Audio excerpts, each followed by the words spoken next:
Ladies and gentlemen, we welcome you to episode number 80 of the Primetime Rundown right here on the Eastern Observer. Our show is presented to you by Black Cats NYC, alongside my guys Ian Schraier, Rob DeLuca, and Mike Szabo. I'm Joey Jarzynka. Cannot thank you all enough for joining us on this winter weather warning Friday night here on the East Coast. We cannot thank you all enough for making us a part of your Friday night. Ladies and gentlemen, our show is presented to you by Black Cats NYC. Be sure to download their newest album, Free Cake, which is out now. Play loud on the following music platforms: Apple Music, Deezer, YouTube, SoundCloud, Amazon Music, YouTube Music, Pandora, and Spotify. And of course, make sure to download their newest hit single, which is a December song, but of course in January still does have the cold, wintry feeling. Run, Rudolph, Run, only by Black Cats NYC. Ladies and gentlemen, good to see everybody. Ian Schraier and Mike Szabo were not supposed to be on till about 7:35-ish until the Henrik Lundqvist retirement ceremony was completely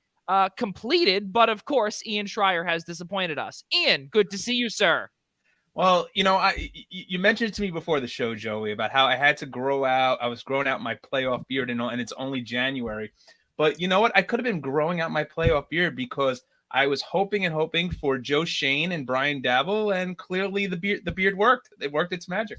Yeah, you see that? You see all of a sudden now there's breaking news after breaking news after breaking news, which we will be dropping in a few short moments here on the Eastern Observer. Mike Szabo, good to see you, sir. How are things on your side of Queens?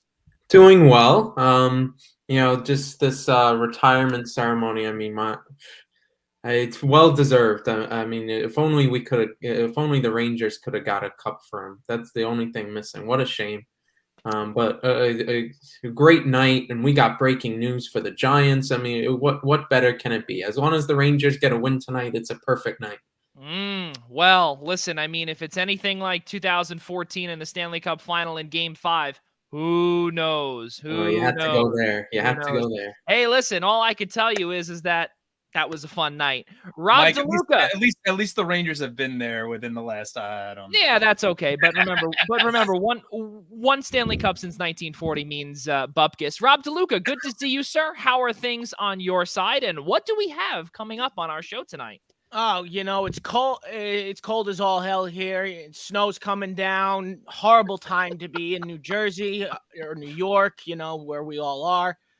Weather's bad, but what's not bad is the show we've got tonight. Beautiful, beautiful things. Lots of football to talk about. Too much football to talk about. You can't even explain the whole rundown. There's breaking news in Tampa Bay. There's breaking news in New York. And then, of course, there's the conference championships to look forward to. And then we're going to have to make our picks. Ian Schraier going to make his survivor pick. We'll see if he can maybe finally get some separation from John DeConnie and pick up the sudden death victory, which has eluded both of them because they have picked the same teams the prior 2 weeks. We will see what happens tonight.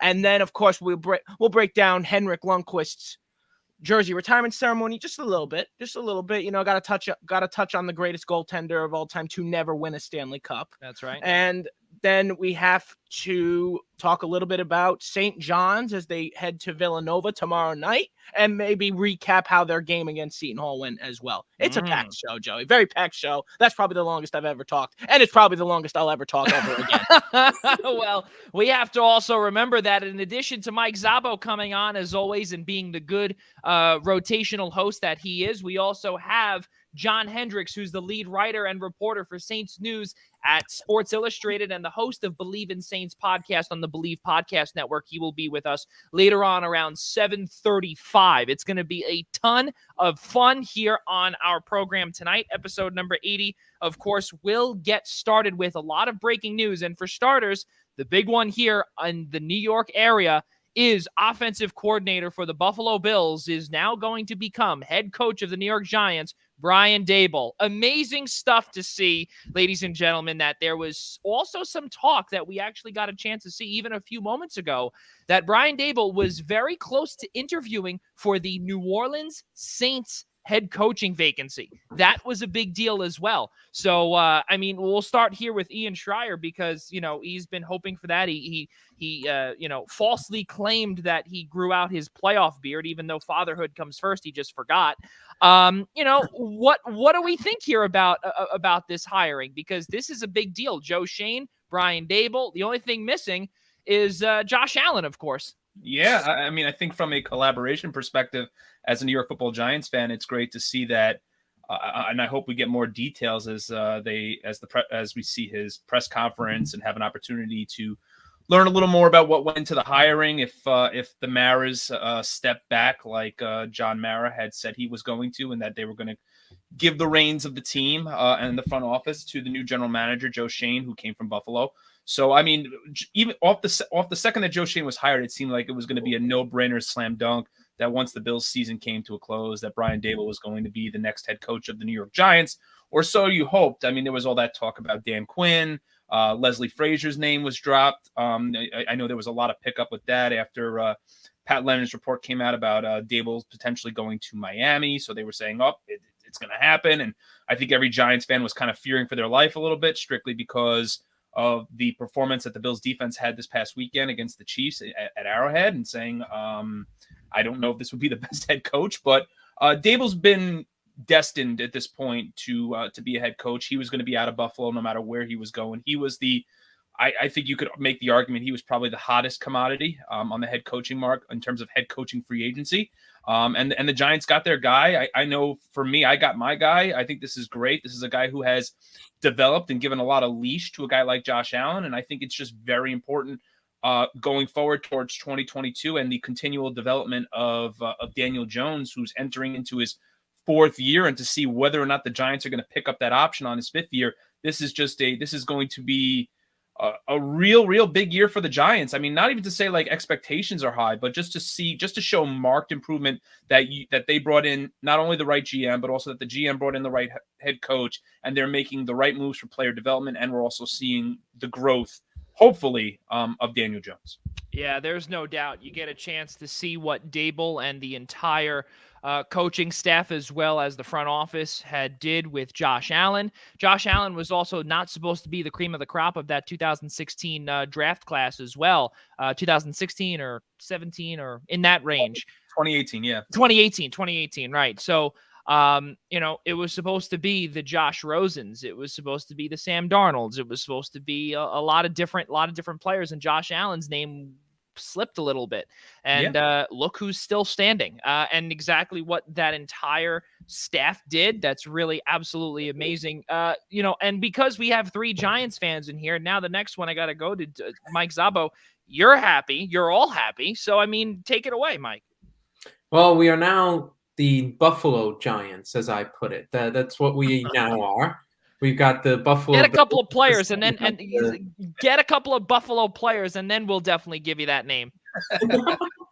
But I think it's exactly the dream scenario that Giants fans wanted. Like Ian said, once Joe Schoen was named the general manager, you feel like this was inevitable. Even though they said, "Oh, we'll cast a wide net on the head coaching search," everybody was like, yeah, you're not going to deny like your best friend in the room, the guy you've been working and building teams with for the past couple of years, or part of that coaching staff. So I think it's a great hire. I think the Giants have gone this route with an offensive mind years before, and it hasn't worked, but you hope this guy is the right one.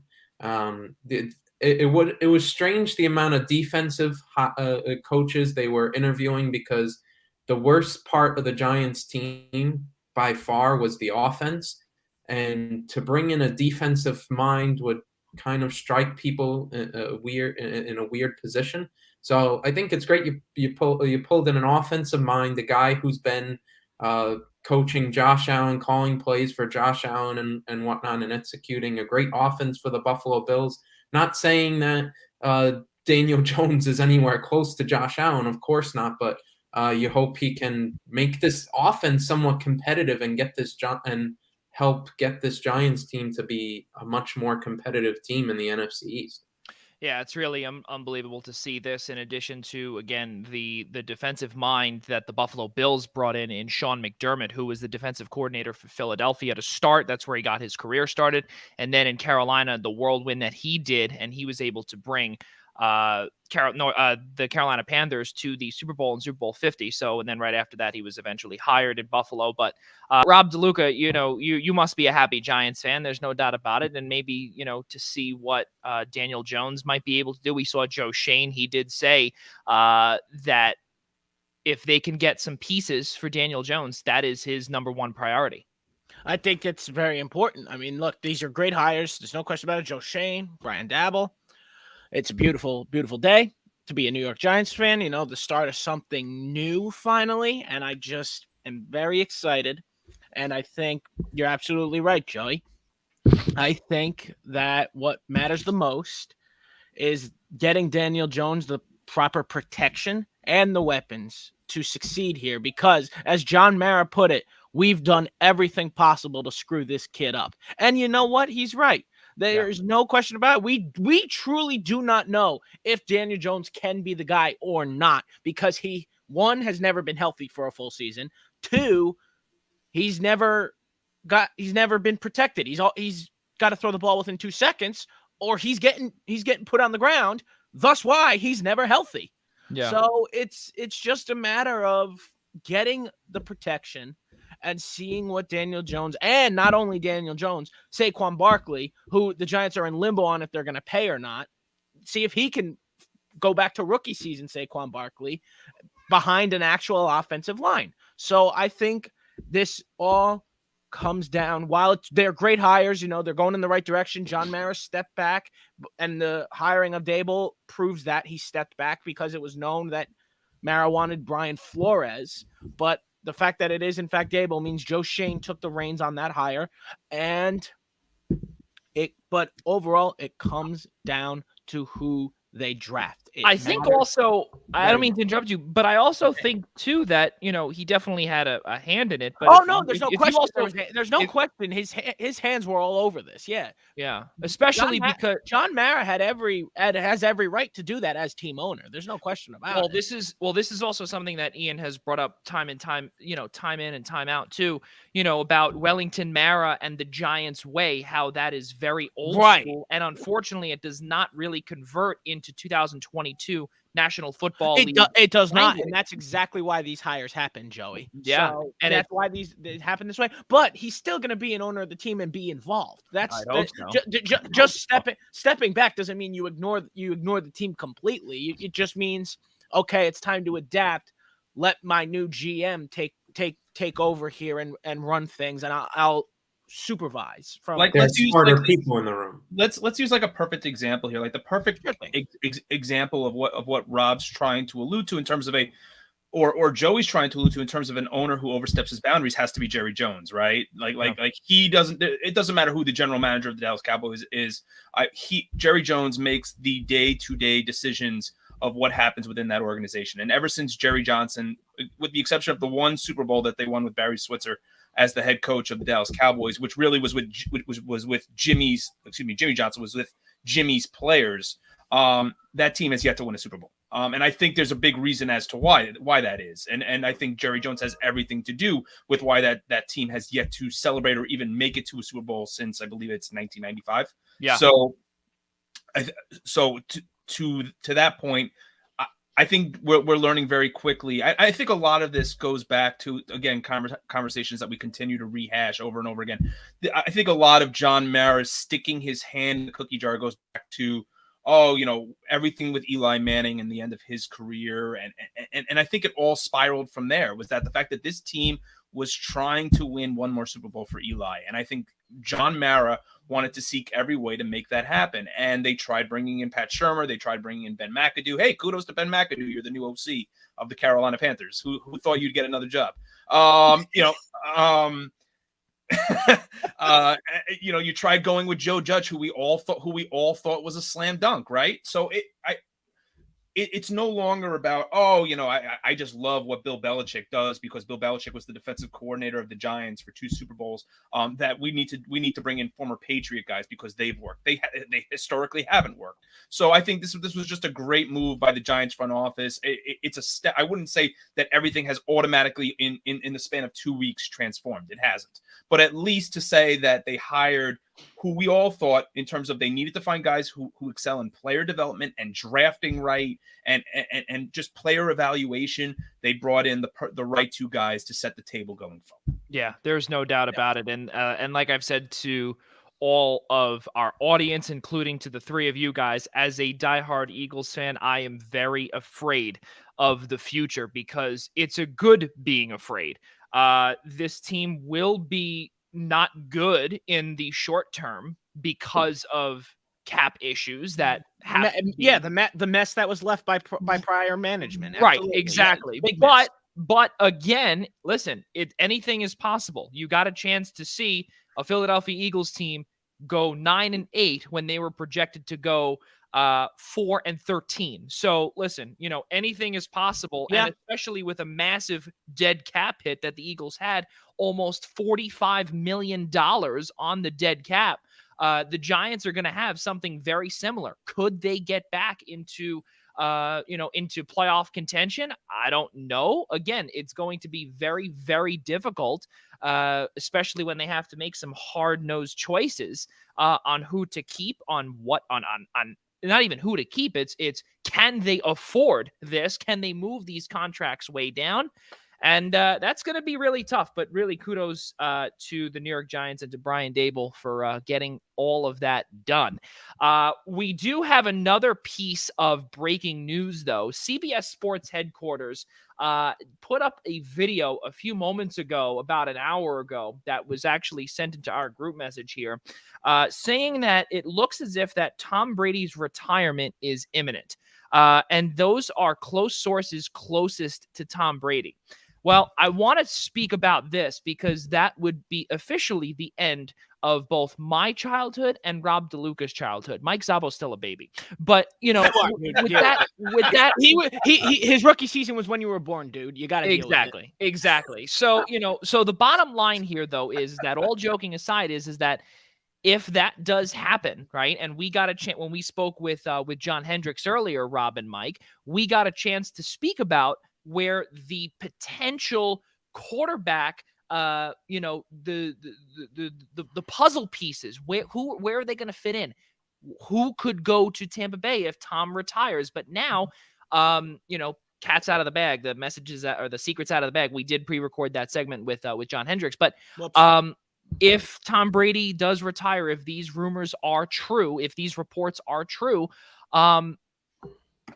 what happens down in Tampa? Well, as of right now, unless they're going to really jump into the quarterback carousel, they drafted Kyle Trask last year. He was learning under Tom Brady.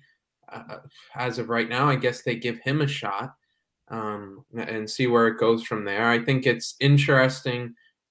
You saw, not that there were deficiencies, but you're interested to see with this Tampa Bay offense what a more mobile quarterback can do. Although you have an absolutely fantastic offensive line, you got great weapons everywhere, and you got a really good, robust running attack. You got all the tools you need. But it would be interesting to see, especially with teams in the NFC. There are a couple of teams in the NFC that have really strong pass rushes, as we saw, whether it's the 49ers, the Rams, or whatnot, and that won't change going forward. So it'll be interesting what a more mobile quarterback could do in their offense. Not that you want to see Tom Brady go if you're Tampa Bay, but they've had these conversations the last couple of years, because you never know when Tom Brady was ever going to say that's it these last couple of years. But now you actually may have to have those conversations of, all right, now what's the plan? How are we going to continue to be really good? Because the way the team is set up and the personnel you have, this is a win now team. You can't just start, all right, we got to figure this out for the next 2, 3, 4 years or whatever. Mm-hmm. How is, if he's going to be there, Byron Leftwich and all those guys going to figure out whether it's Kyle Trask or somebody else, how can they make a decent, a really good offense or whatnot? But if it's done, I mean, what a career for Tom Brady. I mean, we could serenade him all night, but I mean, I would just be shocked that it comes this quick in the offseason. Yeah, I don't expect it to be announced now. I think there's still a little more time, and I mean, I don't want to say Tom Brady is the one that would take away from Super Bowl week, or from the. For the next few weeks until I think he would want it on his time, all the spotlights on him. Who knows? I mean, maybe Tom Brady's a little different in his older age. Ian Schraier, your thoughts on that? I thought, and I was talking to one of our other rotating guests, Larry Protakowitz, about this the other day. I felt like if he was going to go out, wouldn't he have gone out with a farewell tour and had a chance to kind of do what his rival for many years, Peyton Manning, did, which was, whether or not the Broncos defense won them that Super Bowl, to try to leave on top. But also, how about this part of it? I mean, think about this for a second. Do the Tampa Bay Buccaneers win a Super Bowl 2 years ago without Tom Brady? No. I mean, think about how much that franchise transformed in 2 or 3 short years. They they brought in Brady. They had Bruce Arians as their head coach. All of a sudden, Rob Gronkowski's coming out of retirement. Whether or not we knew the mess that Antonio Brown was going to be, they're adding talent out wide like Antonio Brown to complement players like Chris Godwin and Mike Evans, and they go out and they sign a guy like Leonard Fournette, and they just make all these moves to make themselves a win now team, and then they go out and they beat the Chiefs in the Super Bowl last year. So I think that there's something to be said for that, about what Tom Brady brings to the table. I thought he would try to give it one more year. Maybe he still does, but I was listening to an interview the other day. I believe Tom Brady was giving, I don't know if it was on a podcast or it was on a local station in Tampa, but he had said that I think it's time for me to step away and spend more time with my children and be there for my kids. And, I think, the merry-go-round has had its time. And, I spent his whole career in Foxborough, but, I don't think he plans, I think, even though I think we all could have saw Tom Brady playing till he was 50, I think this is the right time for him. There was a tweet I saw the other day from Evan Winter that said, I would love to see what the Tampa Bay Buccaneers are with a mega superstar type without somebody like Tom Brady at quarterback. Now, granted, we saw what they had when they had Jameis Winston. I mean, listen, I don't care if you put Leonard Fournette, Antonio Brown, all these players on the team. The Tampa Bay Buccaneers do not win a Super Bowl with Jameis Winston as their starting quarterback. So I think we're going to find out, like Mike said, they did draft Kyle Trask. So I think we'll find sooner than later if this is it for Tom for TB12. I hope not. I hope he gives it one more year. But if this is it, I mean, we're going to learn a lot about the Tampa Bay Buccaneers over the next 12 months. Yeah, there's no doubt. But the thing to me, though, is that, again, and we'll bring this up later on with John Hendricks, is that there's a lot of not only free agent quarterback pieces, but also you've got a lot of teams in need of quarterbacks. So it's going to be a massive QB carousel. But in addition to, there's also Chris Godwin, who's off of an ACL injury. Will he be re-signed in Tampa for a lot less? Will the next quarterback, if those reports are true, be, will they have a good relationship with a Godwin or even a Mike Evans? You don't know. You got a chance to see what Jameis Winston did with Mike Evans, and it wasn't pretty for a while. And then once Tom Brady came, Mike Evans became the Terrell Owens of now. He's really transformed his game. He's gotten better. Antonio Brown did the same thing until he decided to run onto the field like a crazed fan. But again, all joking aside, though, is that there might also be a lot of free agents or potentially even tradable quarterbacks out there that could land in Tampa, because I don't see a Trask or a Blaine Gabbert being the answer, even as a stopgap. It's not the answer, and Tampa Bay is built to win now. Do you really think Devin White would have signed his contract, especially the extension, if he would know, or if he found out about this now? No, I don't think so. I think there would be a lot of turmoil down in Tampa Bay on Aaron Rodgers, anybody? Yeah, exactly. Exactly. Impossible. And on top of it, too, is that if Tampa Bay or even an Aaron Rodgers, Aaron Rodgers isn't now in a perfect scenario where he now can call the cards and he could say, all right, I'm going down to Tampa. This is the perfect way for him to go out too and follow Tom Brady's footsteps if that does happen. DeLuca, your thoughts? Yeah, look, if this is it, I mean, look, that CBS report came from nowhere, and they and it was like it really got broke when they tweeted it out. It's almost like that wasn't on TV. It was like it was just a random little quick video tweeted out by the CBS Sports headquarters. So it's a strange one, but I mean they are legit, so it's interesting because if this is it for Tom Brady, I mean, look, we're saying goodbye to the greatest quarterback of all time. That's what we're doing here, and he had more touchdowns than how old he was, which is still impressive to do when you're this old. So, you know what? It's as Joey said, it is the end of my childhood. It's the end of Joey's childhood. There's no other way to put it. And it's the legendary status of him, seeing him go. And I really do wonder if Aaron Rodgers is the Tampa Bay Buccaneers' next quarterback. And if not, then there's no question that, in my opinion, the Tampa Bay Buccaneers are going to be a bad team, and a bad team really quick, especially if Chris Godwin is not retained, which needs to be done this season. It's obviously Tampa Bay's number one priority. That's already out in the open. Their number one priority is retaining and keeping Chris Godwin. Not anymore. If they don't do it, quarterback now. Well, yeah, you got to get a quarterback. But here's the thing: if you don't keep your star receiver, what does it matter who your quarterback is? If you don't have your star receiver. Well, no. Well, hold on a second. Hold on a second. See, that's the thing, though, is that you still have pieces such as the Scotty Millers of the world. You have other little pieces. Yeah, those are depth pieces. You need your all-star. I understand that, and Godwin is an all-star in the slot. He's fantastic, and we've gotten a chance to see what he's been able to do. Mike Evans, the moment you shut him down, yes, he can go one-on-one with some of these guys. We saw it this past weekend with Jalen Ramsey. It all worked out for the most part, but again, you have to find a quarterback that suits the style of whoever the next offensive coordinator is going to be. No, I agree, Joey. And the thing also to me too is that I see, we're also talking here in the group on the side too, and I want to get to Mike Zabo here on this because we do have to keep rolling. So, Mike, I want to throw this to you.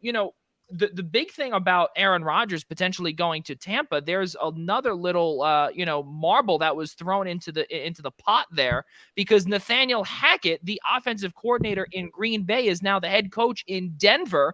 And there's also some reports where Aaron Rodgers may potentially, it may not be good for him in Denver. Do you agree or disagree with that? And could that be a stoppage along the way for him in the Mile High City? Hold on, Joey, and hold on, Mike. I apologize, but it looks like Ian Schraier has come in to me and told me we do have breaking news right now, and that is that Ken Dorsey has officially been named the offensive coordinator of the New York Football Giants. The Giants have not only hired their head coach, they have now hired their offensive coordinator right this second. And I don't want to hold up too much time here, as we do have to get to John Hendricks.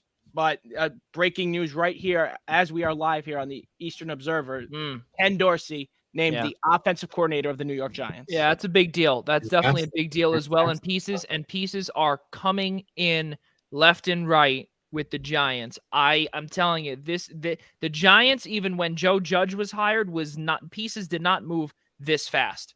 Mike Zabo, let's go back to Nathaniel Hackett quickly. Well, I get the connection there with Nathaniel Hackett going over the OC. Used to be the OC at Green Bay for Aaron Rodgers, but if I'm Aaron Rodgers, Denver. Listen, if you're an NFL executive, hell, you want Aaron Rodgers to go to Denver. You get to put Patrick Mahomes and versus Aaron Rodgers on national television twice. But if I'm him or anybody in his camp, God no, I'm not going to Denver. Absolutely not. And people will mistake it for the fact of, oh, he's afraid. It's not that he's afraid. He's an MVP. He's a Hall of Fame guy. I mean, more people should be afraid that, oh, man, we have to contend with another great quarterback here. But if I'm Aaron Rodgers, I'm 37 years old.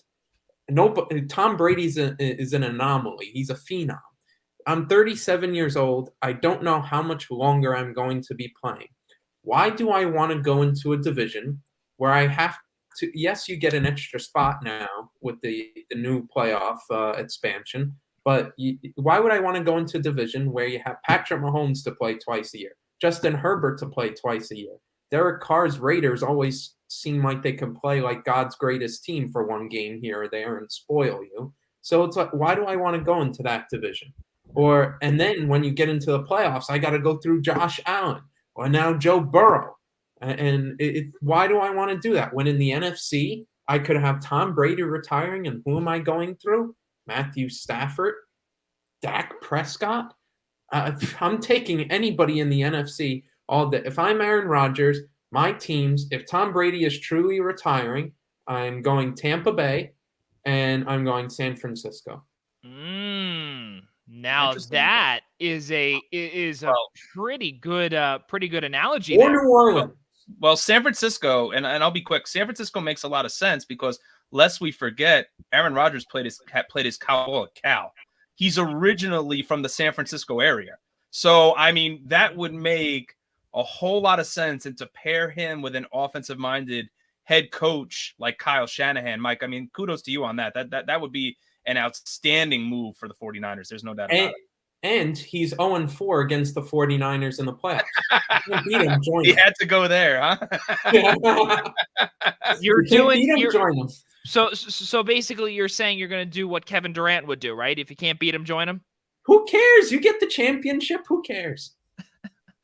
Ladies and gentlemen, that was a solid first half hour of our show, but let's not forget about our good fellow in the lead writer and reporter for Saints News at Sports Illustrated and the host of Believe in Saints podcast on the Believe Podcast Network, John Hendricks. Ladies and gentlemen, we got a chance to chat with him earlier about the New Orleans Saints and Sean Payton stepping down. So, of course, we will tell you a little bit more about our opinions on that in just a few short moments. Take a peek. Writer and reporter for Saints News at Sports Illustrated and the host of Believe in Saints on the Believe Podcast Network. John, thank you so much for joining us here tonight. We really appreciate you coming on here. Appreciate you guys having me. Hope you're doing well. Yeah, man, you as well. Thank you. And of course, down in the Big Easy where you are, you're lucky. You don't have to deal with 20 inches of snow coming up here in the New York area. But all good things aside, you had some news this week down in New Orleans. So many head coaching rumors, and then all of a sudden, Sean Payton decides to step down as head coach. For you, after the regular season, things were, it looked possible that the Saints could make the playoffs, but the Niners snuck in. What did you get to see here with Sean Payton? Did you expect this? I don't think I would say I'd expected. And, I think the biggest thing here is you start seeing some of the breadcrumbs, right? And I think when you go back in hindsight, it does make more sense, right? And so being that, again, it comes up every year. I mean, it's come up for the past, 7 years. I mean, I'm being dead serious. Ever since he came back from suspension on Bountygate, I think after 2014, people were talking about Peyton leaving, 2015, 2016, 2017, all this stuff. It's been a nonstop thing. And it's like a broken clock is right at least twice a day, right? And so, I mean, there's certain things that kind of led up.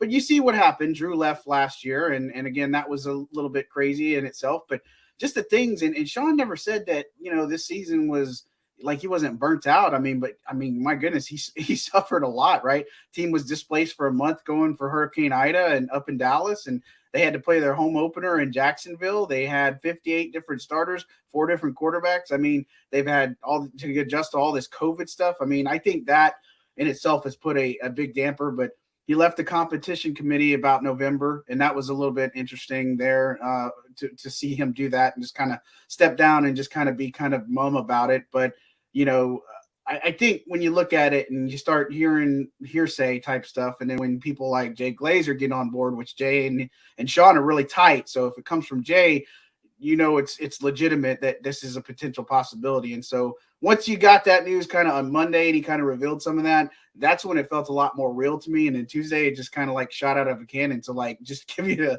a thing of what happened with me. I mean, I'm sitting there, I went to the gym, worked out, was in the store, all the stuff breaks, and I got to get ready, go and do all this type of stuff. Got to go home real quick, shower, then turn around and go to the facility to catch the press conference at 3. But, it's a wild thing. And look, he stepped down from coaching. I think that's the biggest takeaway. Leaves the door open, but I will just tell you that, we've seen people like Tony Dungy go into the booth, and you've seen, or broadcasting, you've seen, those types of things, or Bill Cowher, and they don't return to coaching. So I can't tell you that Sean Payton's going to come back. I know he has the itch right now, but if you pay him $18 million a year, a little bit more than Romo's making to do broadcast TV, I don't think you're going to get him away out of that.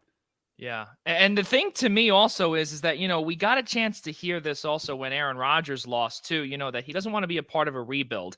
And something else that, you look at courtesy of our friends at Spot Track, that this New Orleans Saints team will be $71 million. And that's not a typo, $71 million over the cap once the league year ends on February 13th or 14th on Valentine's Day, whatever it is.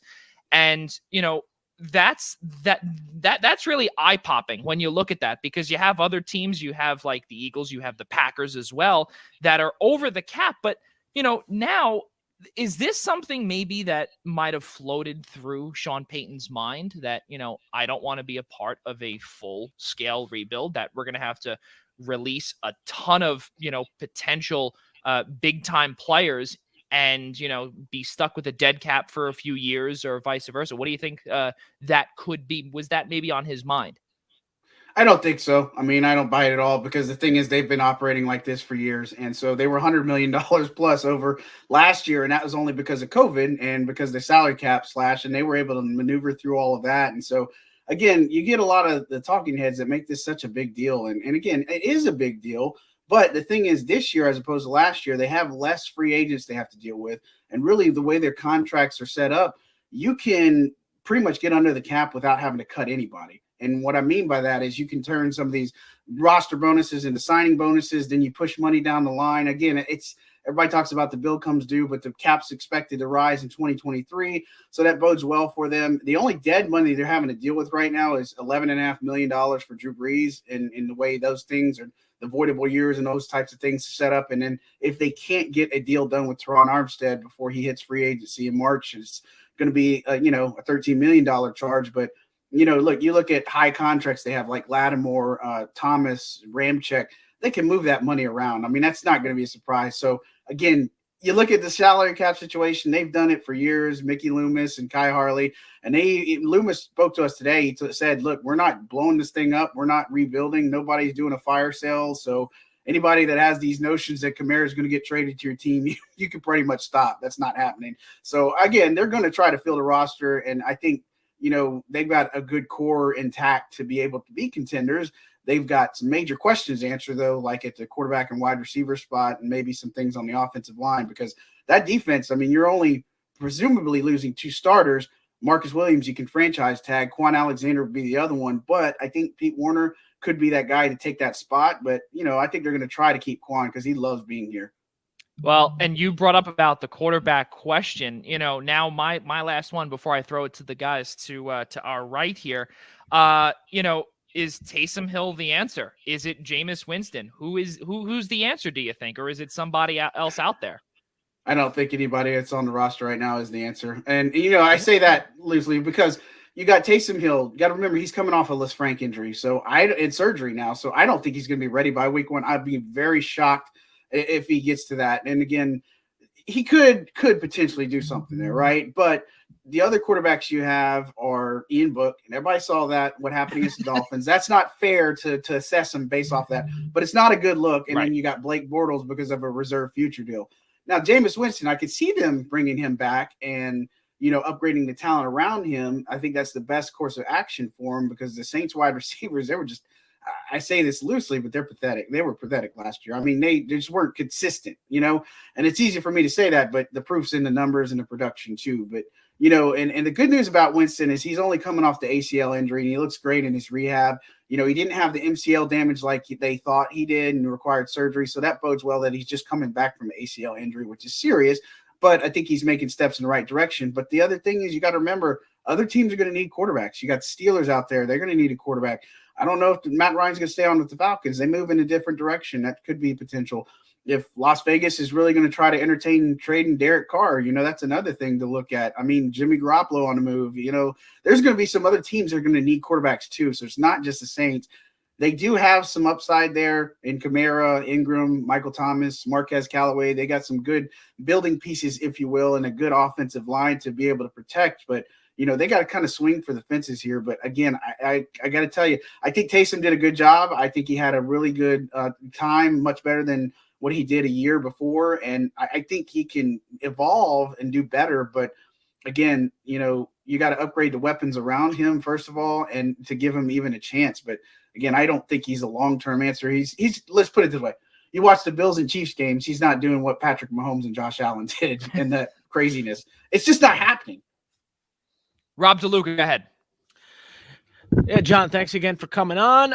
Let's follow up with that one a little bit. So you talked about how you don't think anyone's the answer. Do you see anyone around the league? You know, there's a lot of quarterback names out there that are likely either going to dip into free agency or want to be traded from their respective teams. Do you see one of those being the answer, like a Russell Wilson and Aaron Rodgers, something like that, maybe? I mean, it's possible. And the thing is, so I thought before Peyton left that Russell Wilson would have been an opportunity. And again, if you look at the history of the Saints' first-round picks, giving 2 first-round picks over the next 2 years, it's nothing. It's a no-brainer decision. And you add some extra things in there to get them. But, I don't know if that's going to be on the table because Pete Carroll's, pretty much going to stay. And I think they're going to try to at least do something, retool. I don't think they're going full rebuild mode, but it'll be interesting because if Russ wants to move, he's got the right to say, I want to waive my no trade clause. And, I mean, Aaron Rodgers is obviously another one. I don't know if he's going to be in Green Bay. That's an interesting one as well. And then when you look at other quarterbacks, I mean, a lot of people don't really talk about Desean Watson as much, but, if they can get this legal stuff solved, I mean, man, this guy would fit in great in the Saints offense. And, I think they at least make their calls, do their due diligence to find something as far as an upgrade at quarterback. I don't know if going to the draft is completely the answer. I mean, you've got some talent there. I think that, Kenny Pickett from Pitt is obviously an interesting one, but again, I don't know if that's the answer that you say, hey, the Saints team with the way their offense is ran and as complex as it is, you don't put a rookie necessarily in there to be able to do it. But maybe some of that is, I don't want to say dumbed down, but a little bit different now that Sean's not there and it's going to be Pete Carmichael's show to run.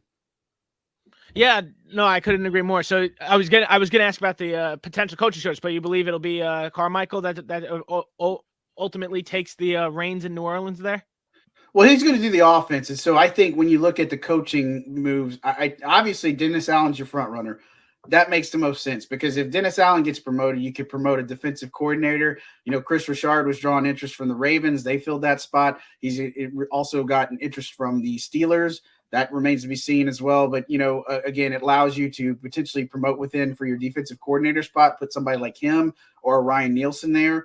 It gives a chance to Pete Carmichael to call the plays. I mean, again, it's their staff and, their assistants and their coaching staff is pretty much has 0 to no turnover. You know what I mean? It's little to none there. And so I think the other candidates are interesting. Brian Flores is super interesting. I think Byron Leftwich is extremely interesting. I think the only thing you might think about is Byron Leftwich's offense. He went up against Dennis Allen plenty of times and Allen pretty much got the best of him. So I think that might be a little bit interesting if he were to get selected first. Aaron Glenn, look, I know he's a player coach and he's doing some pretty good things in Detroit. I think he's going to get his shot pretty much in time. I don't think that's realistic that he would be the coach. So if you tell me now, it's got to be Dennis Allen. And I think it kind of picks up where he left off and he's going to be able to put his own stamp into things. Yeah. Last one from me. Let's just look at it from a sentimental type of thing. What's it going to be like for you specifically? All these years covering the Saints, and you're not going to be talking to Sean Payton for the first time, potentially of your career. You're a young guy. It's probably been Sean Payton ever since you got there. So what's that going to be like for you personally? Yeah, I think it was weird. So I'll rewind a little bit because I travel, I cover games and all that. So all of those. It was weird enough to go through COVID season in 2020 and there's no fans. It was even weirder covering a team that didn't have Drew Brees. And now it's going to be even weirder not having Sean Payton being the guy there. Sean's been great. And the thing is, I know a lot of people, they think they have the stigma about Sean and all this. I mean, there's the thing. He comes from the Parcells coaching tree. I mean, he's just a guy that, you learn that if you don't have a smart question, just don't ask it because Sean's going to put it back on you. And, it's just one of those things, the way he does it. And, again, there's a ton of respect for him. I think he's great. When they were going through the 7 and 9 years during 2014 and 2016, I was one of the people that was on the bandwagon of, man, he's got to stay. But people around him have to go. And that's what ended up ultimately happened. But, again, it's just a different space to be in now with a new coach. And, again, we got to see a little bit of a different coach because Dennis Allen was in the picture, in that interim game for Tampa and such. So, I think it's super weird because that's pretty much all Saints fans have known for the past 15, 16 years. And so now it's going to be different. And so it's going to be interesting. But yet I think it's also challenging and fun in that aspect to where you don't know really what to expect. Mike Zabo, go ahead. Yeah, so John, we talked about the head coaching, kind of what the options are going to be there. Last year, we of course heard the Russell Wilson rumors that may be up in the air, of course, now with Sean Payton going. But last year they weren't as aggressive, maybe looking at a quarterback because they knew they had some internal options they wanted to examine. Then this year we saw it wasn't great. How aggressive will they be in trying to go after some of these there's going to be a number of quarterbacks that could be moving around, given the fact that there's the potential that Tom Brady may retire. There's a lot of flux within the division, so there could be a chance to really jump up very quickly next year. Yeah, I think here's the way I look at it. Between wide receiver and quarterback, you have no excuse to not get better. That's just the way I look at it, especially in the wide receiver department. I mean, there are some premier free agents that are coming available. And so, I mean, you got to get something going because, I mean, their passing attack was the worst. I mean, it was them and the Giants right there at the worst. And so, again, that's crazy because, again, I think it goes back to the quarterback battle between Winston and Hill. And even going into that, I kept telling people, I said, Winston's pretty much got a 98% chance to win this thing. And, again, it's his job to lose. And I think Winston was just hitting his stride and catching on to things. It wasn't a perfect product, but it was good. He was doing a lot of good things and he carries himself extremely well. A completely different player than what was at Tampa. And so, look, I was a Winston supporter, and I wished he would have stayed around. I mean, injuries are an unfortunate part of the game, but they're also part of the game. And so, I really think with him, a full season, especially if he had Mike Thomas in there, that would have been so good to see. You know what I mean? But unfortunately, we're not going to. And now the decision is, do you roll the dice and bring somebody like him? And then essentially you're going to go into this season with the same thing of what you got, with the exception of being – Trevor Siemian versus Blake Bortles. And, I don't know if Bortles is a guy that's going to stick around. I was kind of surprised that Siemian stuck around, but as the season progressed and everything unfolded, I could see why. And so, look, again, it's a different territory. They have to get better at quarterback. I mean, and again, I just put it in this frame reference is the defense is great. Defense is fantastic. If they can play lights out like they get against Tampa and some of these other teams, that goes a long way, but you still got to put points up on the board. And so if they don't have a quarterback that can move it in the 2-minute drill, that can strike quickly, that the receivers can't get open or anything, I mean, you have no idea how jealous I am covering this team and looking at teams like Dallas they played that had Michael Gallup, CeeDee Lamb, and Amari Cooper, or, the Bucks obviously had Godwin, Mike Evans, and Antonio Brown before all that foolishness. And, just these trios that you see around the leagues, and the Saints just don't stack up there. And so I think that was a big part of why their offense struggled. They don't have a tight end presence like a Travis Kelce. Adam Troutman was supposed to make a big leap. He didn't make it. And, it was just a struggle bus really on offense. It was a hard product to watch, but their defense kept them in way more games than they should have been. And, again, you look at the quarterback being a super important position and, yes, it's a team game, but you have an elite quarterback that's upper echelon. I mean, it could do wonders for your team. So now I'll leave this here with the last two questions for you, John. And for me, Dennis Allen, as you said, and from what we've heard throughout all of the media, that Dennis Allen is right now the front runner. He's the defensive coordinator. He's been there for a while. Now, does something maybe that you brought up, and you brought up other positions, tight end, we didn't see Jared Cook, obviously. He was there for a while, cost too much money. Wide receivers, not 100% there. Emmanuel Sanders left. And now there's only Michael Thomas, Traquan Smith. I can't even name any other. But the thing to me, though, is that do they go after somebody that's not too flashy in terms of a name, and a name that rings a bell to a lot of Saints writers and fans, and I think DeLuca knows exactly who I'm going to say, is Teddy Bridgewater. Do they go after him because maybe Denver is on their way up, and there could maybe be a quarterback battle in New Orleans with Jameis Winston when he comes back, or Taysom Hill, Blake Bortles, as you said, and maybe why not throw Teddy Bridgewater into the mix? He did pretty well before he got hurt. And then also in Carolina, he's always been underrated ever since he came back from that gruesome knee injury in Minnesota. Yeah. And look, I think it's a valid point just because, and I will also just even while you were talking about wild cards, one of the things I throw out for Saints coaching position that, not a lot of people are talking about is Doug Peterson. That could be a potential wild card that's in play for the Saints. But, going back to your question about quarterback, I mean, look, Teddy did well while he was here, especially given the circumstances. I think he's beloved among our fan base. Again, you look at him, fans have nothing but love for him when he went to Carolina, nothing but love for him when he went to Denver. I think at this point, Teddy believes he still wants to start and still can start for a team. I don't know if it's a reunion with New Orleans. Again, some things have changed since he's been there. Joe Lombardi is not there. Joe Brady, all those guys that were kind of around him. I mean, that's a big difference too for them to have. And so I don't know if Bridgewater would be a viable reunion. Again, I expect him to check and do all those things because if I had to choose between him and Winston, I definitely would go Winston, almost 100% of the time. And so I think they have an option to get him. But it's also going to be interesting because, again, there's so much quarterback movement that's going around. If Brady hangs it up, who comes quarterback of the Bucs? They're going to be scrambling. I think I said Matt Ryan earlier, I don't know what Atlanta does with him or some team's going to use him as a stopgap, potentially. I mean, there's plenty of people that are going to come available in addition to this draft class that's coming in that, you're just going to have to make an evaluation and figure it out. And again, I just look at what the Saints have on their roster, their free agents, Jameis Winston, and then now you have no really excuses to get better, and you have to improve that wide receiving core. I mean, it's just a given.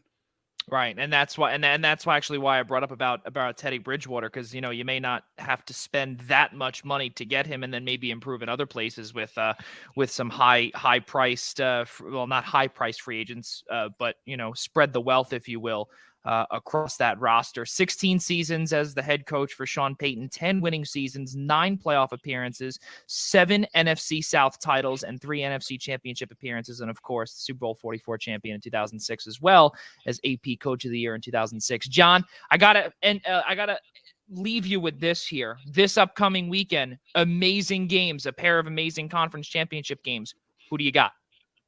Well, I tell you in my heart, I got to root for Joe Burrow because, I'm a big LSU fan. But realistically, I think the Chiefs aren't going to let him get another one on them. So I got to take Kansas City, Mahomes and them. Whatever funk they were in earlier in the year, they figured it out completely. So playing up in Arrowhead, I don't know what team would go in and really beat them. Buffalo had the best chance, and I think as close as anybody will get. So I got to take Kansas City. Now in the NFC, that's a tough one because I think the Rams are probably the favorite, but man, San Francisco is just playing with a lot of grit, no quit. They're one of those teams. And, I thought the Saints could be in that position if they just got in because I think it feels almost parallel to the Giants when they made it as a wild card and came up as that, one of the lower seeds. And, for the 49ers, it's in any NFL team, it's not how good you do during the year. You can go 15-0 or 16-0, 17-0 now. And then, playoffs, you're one and done. And we saw that happen to Brady. You saw that happen to Rodgers. It's just crazy. Derrick Henry and the Titans. Nobody really thought and saw that coming, but that's what you live for in the NFL is it's really all about that one game plan execution. Again, you tip the scales and look at those matchups that the road team tends to have the favorite, spot in that particular matchup. I still got to go with San Francisco. I just think they can figure it out. Kyle Shanahan and the way they use Deebo Samuel. Look, the Rams are vulnerable, I think. And, Matt Stafford got over the hump of really doing well and getting playoff win under his belt and such.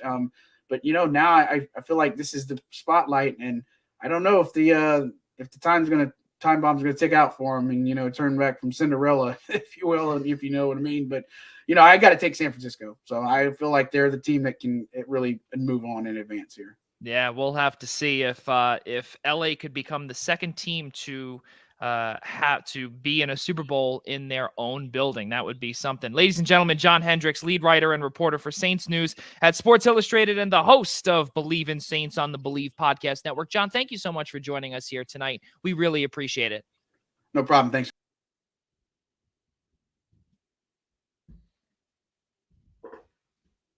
Unmute your mic. There we go. Sorry about that. Yes. John Hendricks, very good guy, of course, as we brought up early on. Talking about the Saints, talking about Teddy Bridgewater. There's a lot of issues in New Orleans, and as we brought up about $77 million there. yes, they have been doing this for a long time, but again, in new NFL times, it's going to be very difficult, and we will see what the next era of New Orleans football looks like down in the Big Easy. Guys, let's keep on moving forward here just because we are on a time constraint, of course. There's so much to talk about here on this Friday night. We yearn for this breaking news stuff. We yearn for this, for the recaps, for the previews. This is absolutely fantastic. Again, ladies and gentlemen, if you're just joining us, alongside my guys Ian Schraier, Rob DeLuca, and Mike Zabo, I'm Joey Jarzynka. Cannot thank you all enough for joining us. And if you are listening to us on the following platforms on Google Play, Apple Music, Apple Podcasts, Spotify, iHeartRadio, and Odyssey, we cannot thank you enough for listening to us and don't have to see all of our ugly faces on YouTube. So very good stuff. Thank you for being a part of our Friday night. Guys, let's keep moving forward here. We got a chance to see a brutal contest, Cincinnati and Tennessee, that was really not one that was lived up to the hype. And I know DeLuca's shaking his head there. Didn't really want to talk about this one. Yeah, I mean, look, Joey. It was a tough game to watch. It was boring, It wasn't a good game, And ultimately, that's what we got most of divisional weekend outside of one game, which we will get to, I'm sure, last, because you saved the best for last. So, wait, all right. Well, you just said the whole weekend was boring. Outside of the final game, it wasn't that exciting. Maybe the last two games, but the first three two games were decided on a game-winning field goal, and the other was an all-time shootout. Yeah, I'm not talking about those games. I'm talking about the first two games we have to discuss. It's on the list of the prompt. If you'd read the prompt, as Joey and I know, our have a little problem with reading things. So, nonetheless, if I may continue without being rudely interrupted by my fellow Italian Mike Zabo, the Cincinnati-Tennessee game was very underwhelming. But I, unlike most of my co-hosts, did pick the Cincinnati Bengals, so I'll flex that one. Unlike most of your co-hosts, I think 3 of the 4 of us had Cincinnati. Yeah, I was the only one who picked Tennessee. And he also said that one was going to be a Derrick Henry washout. Let's keep that in mind too. Did he really? Can I go next? I was unfortunately absent due to my other commitments, but if that's what he said, then I'm going to flex on Mike all for the next 2 minutes right here. Like, I don't know what you were thinking that Derrick Henry with a fake foot basically was going to come into this game and actually perform to the Derrick Henry level that everyone is accustomed to after missing half the season. This had Titans half the season. What? He was down in like week 14. What are you talking about? This had Titans choke written all over it. All over it. It's very funny. That was going to happen. I'm going to interrupt you for a second because, again, just like what I was telling you about my pages of notes here, Tennessee is 5-10 all time in the divisional round, 1-4 at home. So there you go. Yeah, just the ultimate choke. I mean, Ryan Tannehill proved why he's not the answer for the Tennessee Titans at quarterback. If Derrick Henry's not there, the Titans suffer, and there's a reason for that. It's because they don't have a capable guy throwing the football. So there's a lot of questions to be answered for the Tennessee Titans. You get the number 1 seed in the AFC, and in your first contest against a team you're better than in the Cincinnati Bengals, and you blow it. Then again, I do not want to discredit the Cincinnati Bengals. A great game from Joe Burrow, despite being sacked 9 times. Lord, help this man on Sunday, because that Kansas City defense is likely going to do the same thing, if not more, to him. So prayers up for Joe Burrow. I'm shocked he's not dead already. But let's talk. What doesn't get enough credit is that rookie kicker, Evan Mcpherson. What a leg this kid has. Although I will say I don't necessarily appreciate the already comments of, oh, we've got the next Adam Vinatieri here in this kid. All right, let's calm down. He's 22 years old. Let's pump the brakes a little bit. But yes, he's proving to be a very good kicker so far. So it wasn't the best of games, but congrats to the Bengals, and they're going to need the good luck this weekend. Yeah, there's no doubt, because you look at what the Tennessee Titans did against the Bengals, and regardless of the 1916 score, the Titans defense had 9 sacks which was tied for the most sacks in a playoff game in the NFL since at least 1960. That's really unbelievable to see. What Joe Burrow was still able to do, though, he was still able to put up, I believe, over 300 yards, 348 yards, 28 of 37, and just one interception. In addition to, remember, we continuously bring up about how Jamar Chase pick, that first-round draft pick for his former LSU teammate in Jamar Chase, was a very, very controversial pick at the time because the offensive line of Cincinnati was just so porous. But guess what? It turned out to be really good, and now we are beginning to see that offensive line take a toll down in the playoffs, and we can only imagine what Cincinnati's top priority is going to be come 2022. The offensive line most likely will be number one because every other piece looks pretty good. Ian Schraier. I was going to start out by, ragging on Zabo for his prediction of this game is going to be a blowout. It's not going to be close. But I think DeLuca already hit on that note. So, Mike, I'll let you go there. But going back to a whole point on with Cincinnati, and I'll get back to Tennessee, is I thought that the key for Tennessee and what was really going to make the difference in the game, even though I was questioning everything about Derrick Henry coming in just strictly because of his injury, was were they going to be able to limit Joe Mixon on the ground? And if they were able to limit Joe Mixon on the ground, put the ball in Joe Burrow's hands for 60 minutes, was he going to lead this team to a victorious effort on the road? And he was. I mean, look, Jamar Chase went off for 100+. I mean, Joe Mixon was held to 54 yards on the ground. Yeah, he had the touchdown, but 14 carries for 54 yards for a guy who, a lot of their offense runs through behind a very porous offensive line.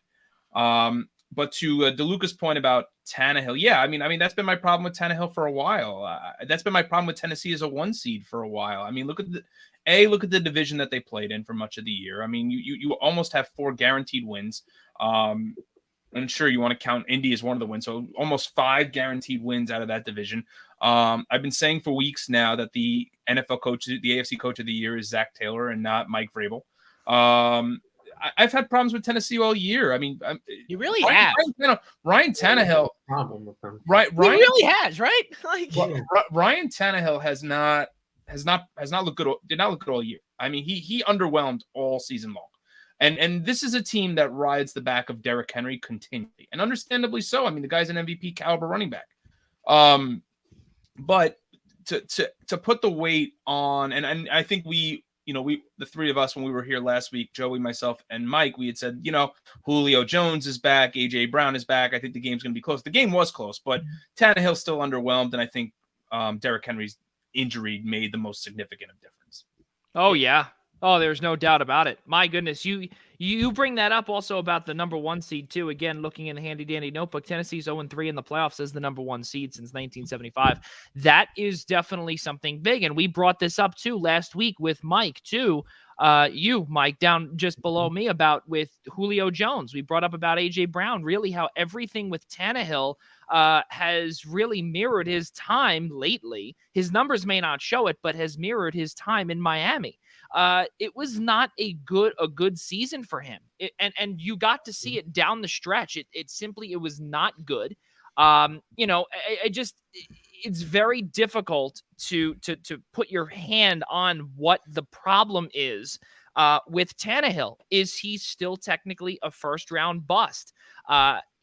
Is there another dimension of the offense that we have not seen from Mike Vrabel and from Tannehill and from all of the wide receivers that they've got there, the crop of wide receivers and really receivers as a whole that they've got there? I don't know really where to go with Tennessee. If they can't get it now, when are they going to get it when every other team is just getting better?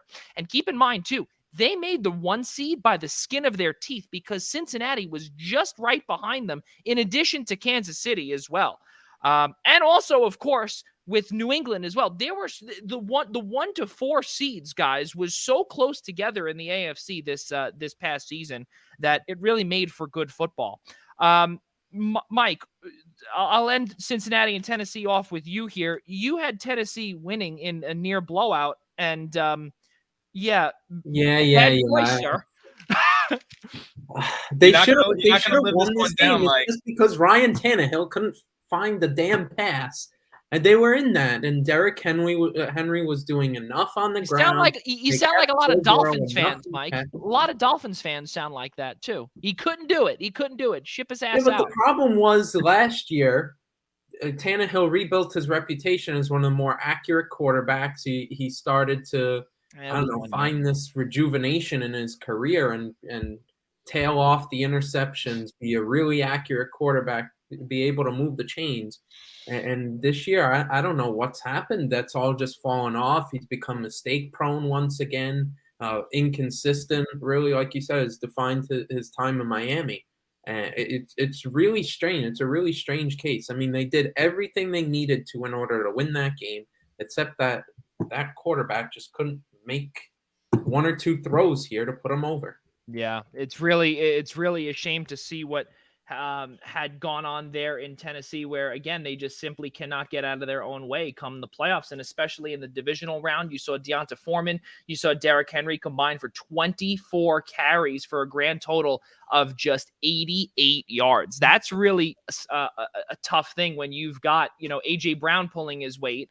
5 receptions, 142 yards. He was the only one with 1 touchdown. But as you brought up, Mike, with what Tannehill had, 3 interceptions. He's got to find a way to get over that hump past that wild card round. Guys, let's keep moving forward here when it comes to the recap of last week's divisional round games. And San Francisco, Green Bay, that was something that we got a chance to talk with Kyle Madsen about, of course, our good friend from out west, from the Niners Wire, USA Today SMG group. And San Francisco won 13-10 in a shocking stunner, Rob DeLuca. That was absolutely insane.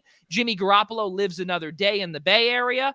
And all of a sudden, the Aaron Rodgers rumors will begin to pick up as of last week. What did you see in that contest? Not a whole lot, if we're being honest. Another snooze fest, really. I mean, it was just not. I mean, look, just because the game's close doesn't make it exciting. So that's as simple as that. He's not wrong about this game. No. I mean, exactly. At least someone gets where I'm coming from. Like, my God, this game was terrible from start to finish, and it just ended. It was only exciting because it came down to the last couple seconds again, and another last second field goal. It's a great thing that the upset happened. I mean, look, I find it hilarious that the Packers choked in Green Bay once again to San Francisco, no less. Aaron Rodgers apparently just can't figure out San Francisco. 0-4 against them in the playoffs. It's just absolutely crazy to have a stat like that. That one team can give you that much grief in the playoffs. It's astounding. And honestly, without a quarterback, mind you. Right. Yeah. I mean, look, Jimmy G's playing like he trying to play for his life here. He knows he's not going back to San Francisco next year. So he's got to show some value around this league. And that's exactly what he's doing. I mean, look, he's in the conference championship now against the team that the San Francisco 49ers have a very easy time handling the past few years. So it's going to be a very interesting NFC championship game on Sunday. So yeah. I would not count out the Niners. We'll obviously talk about the championship game in a little bit, so I won't go too much into that. But overall, I saw a lot of shutdown defense from the San Francisco 49ers that we really didn't expect to see. And I think that they are forced to be reckoned with right now. And, Jimmy G's playing like there's no tomorrow for him. And technically there's not, at least in San Francisco. So It was a good game. I mean, in terms of the final score, and they're there, and Green Bay is not. Not much more you can really say about the game. San Francisco won 9 out of their last 11 after starting the season 3-5. And something else too is that Aaron Rodgers was sacked 5 times. And this is another statistic that has to be brought up, which I won't bring. I'll still bring it up now, but it's definitely something that is noteworthy. There is a linebacker in San Francisco by the name of Samson Ebukam, who's got 6 sacks in his last 7 games, and we will tell you later on why that is relevant in the conference championship talks. But that is big, especially when he and Fred Warner lead the way on defense. Mike Szabo, San Francisco, Green Bay. This was, again, we had a chance to talk with Kyle last week. He was not he was not confident with that contest. He thought Green Bay was going to come out on top. We were all wrong. We had Green Bay on top. I mean, we just jinxed them all. We just jinxed Green Bay completely because we went on a 30-minute, just crapping on Jimmy G. And not that he played well, but, the 49ers won. So, of course, we jinxed them all. So, I mean, even though they've won, what did you say, 9 out of their last 11? I mean, these last 2 games in the playoffs, I mean, Jimmy G's been trying to do everything he's could to get them home and out of the playoffs and get himself a ticket out of San Francisco pretty quickly.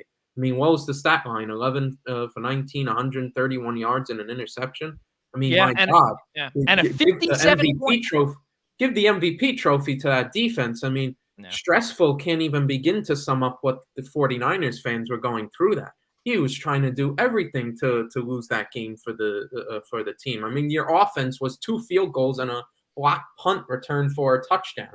I mean, it's embarrassing that Aaron Rodgers lost a game at home. I don't care if it's snowing or not. You live in a tundra. Like, get used to that. Like, you've been there for 10 plus years. That's not an excuse.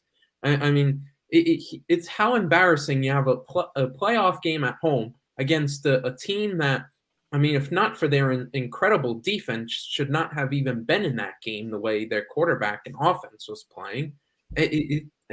And it's, again, that you can't get over the hump. It's really embarrassing for the caliber of quarterback that Aaron Rodgers is in the regular season that he's had these last 2 years.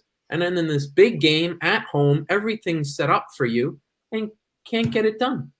Yeah, and something else too, Mike, is that he did not have his left tackle, David Bakhtiari, as well. That was another big deal too. He didn't have him in the wild card game. He did not have him in the divisional round as well. But we can't really put too much emphasis on that, just because, again, you haven't played with Bakhtiari until week 17 against Detroit, and they lost that game. So it really doesn't even matter with that. He's an all-pro left tackle, but at the same time, though, again, this offensive line that continues to rotate for Aaron Rodgers in Green Bay, it just continues to show that these guys are Swiss cheese. It's really not good. Aaron Rodgers has been sacked 13 times in 4 career playoff games against San Francisco. That's the most against any playoff opponent in his career.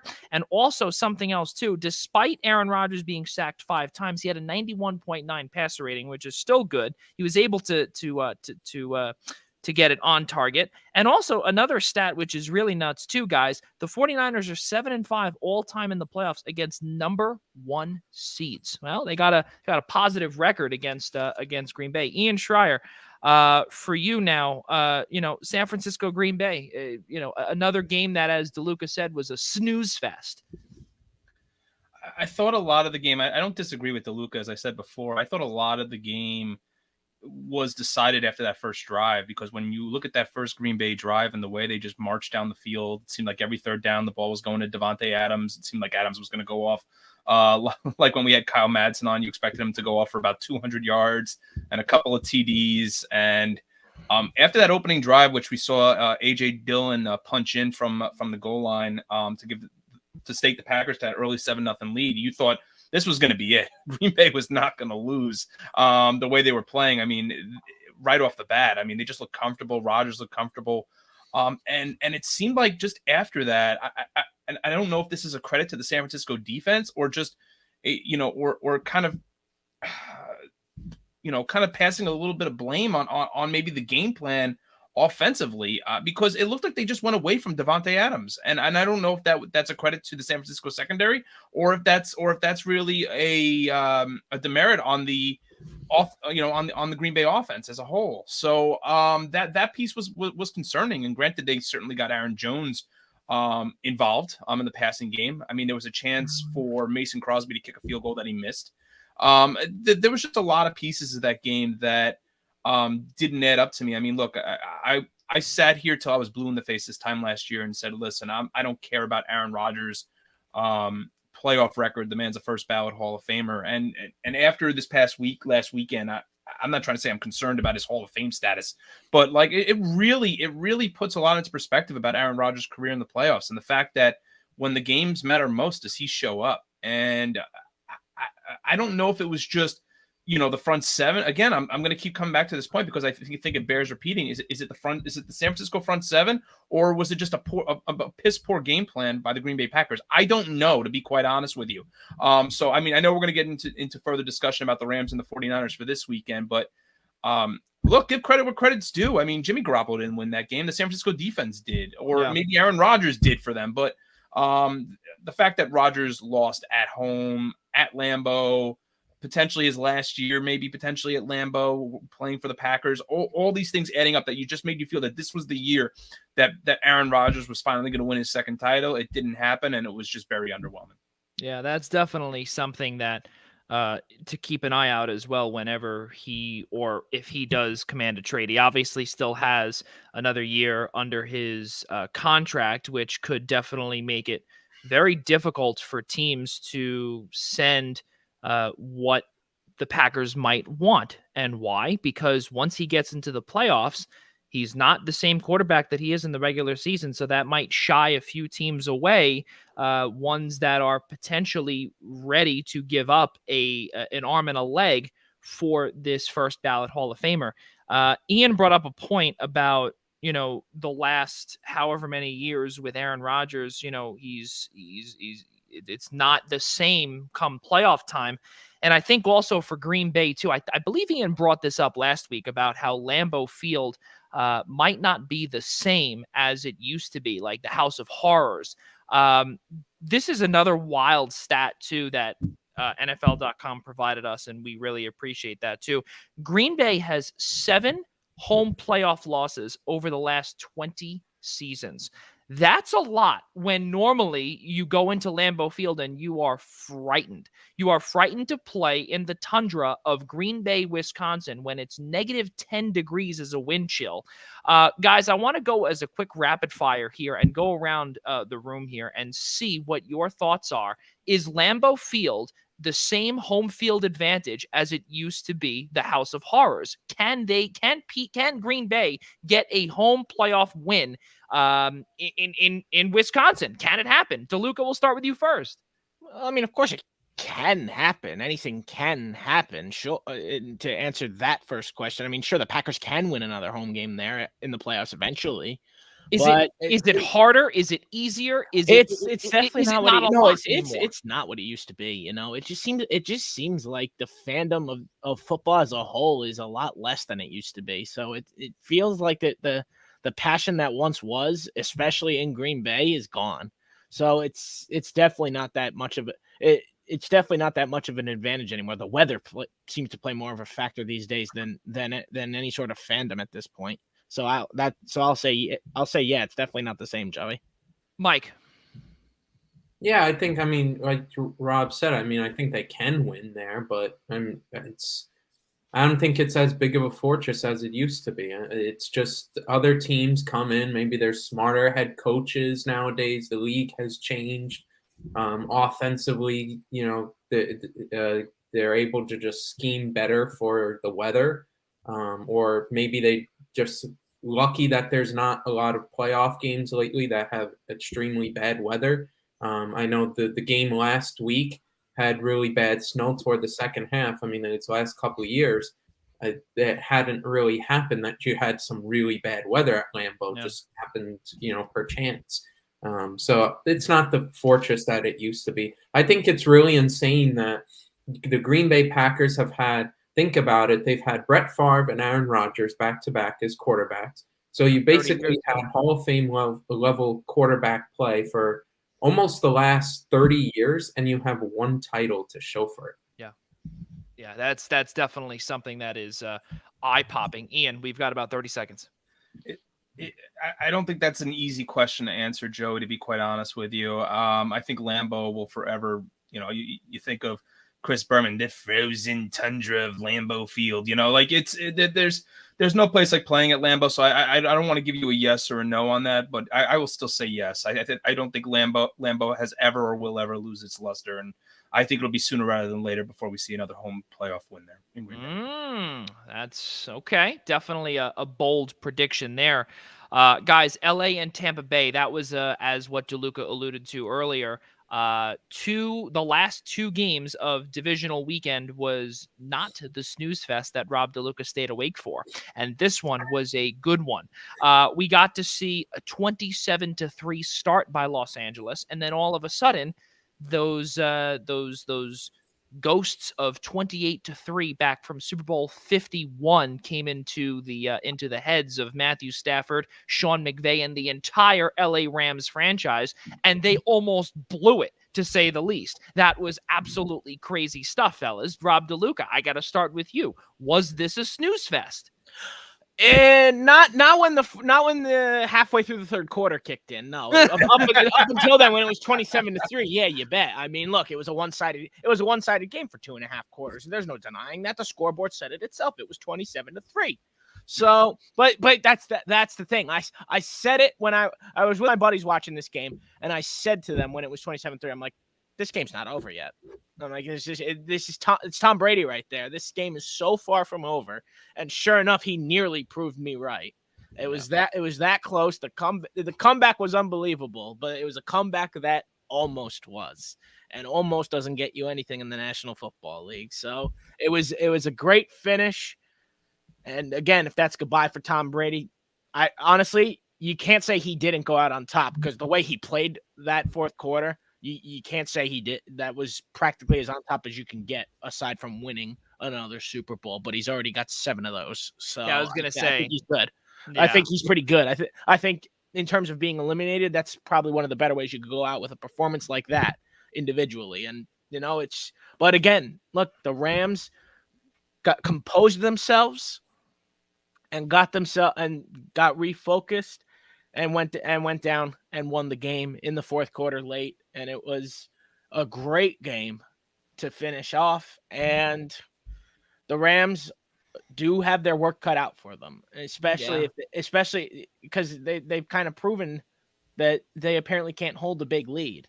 So you're gonna have to watch out. Yeah, you've got a little bit of home field advantage, but with that, again, we discussed this 2 weeks ago. With that stadium, there's no such thing. So especially with an in-state rival, no less. So it'll definitely be something.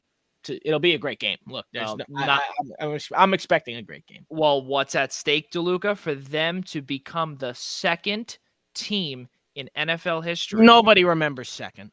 To potentially host the Super Bowl. That is a big deal. That is what it's and you are right. There's no doubt in back-to-back years, no less. Right, exactly. So things that you exactly, and because it's in back-to-back years, nobody's going to remember the second one. That's fair. That's definitely fair. But the thing to me, fellas, in watching this game here is that I don't know if it would be any different in terms of game. Or let me rephrase. I don't think it would be the same if they did not acquire a certain piece that was a monumental part of the defense in this contest. I don't know, someone by the name of Von Miller. Miller. Wait, Joey. Wait. Let's hear it. But Joey, wait a minute. Wait, you said Von Miller, right? I did say Von Miller. I believe Ian Schraier was 2 weeks ago was saying something about Von Miller not being the player that he once was, and it was me. I believe it was me who rebutted with Von Miller's got the playoff experience. He knows how to step up in these big games. And I don't recall saying that, but I mean, do remember that, DeLuca. Joey's backing me up here. Thank you very much. And I do remember that. And he remembers it vividly. And I just got to say that's why they got Von Miller. You need that playoff experience for a team like that, and it paid off tremendously. He had 9 QB pressures, which is his personal best in a game since week 7 in 2008. That's really unbelievable. And again, to see what he was able to do, we also saw numerous QB rushes by or pressures by Aaron Donald. Those two on the same field, on the same side. Watch out. Ian Schraier, what'd you see with this LA Tampa Bay game? I think anyone would say that when Leonard Fournette ran that ball in for that 1-yard touchdown and make it 27-13, everybody thought this game is not over yet. And then Brady hits Mike Evans for that 55-yard TD, and now it's a 7-point game. And you're saying to yourself, something's going to happen here. Mm-hmm. Something's going to happen here. that's going to give Brady back the ball, even though the Rams have a chance to shut it out, to close it out. And Cam Akers fumbles in his own territory, and Levante David falls on it. And they tie the game. And you just said to yourself, I mean, listen, I tweeted it out. I said 28-3, the sequel. I mean, it just seems like it never matters. It never matters. Tom Brady always gets an opportunity to win. And it's so frustrating. It's so frustrating to watch. And I know we didn't win the game, but it's just so frustrating to watch. But listen, I thought the one piece that came out of this game is that the entire nation got to see who Matthew Stafford really is. And that he was no longer hanging underneath the dark cloud that is Detroit.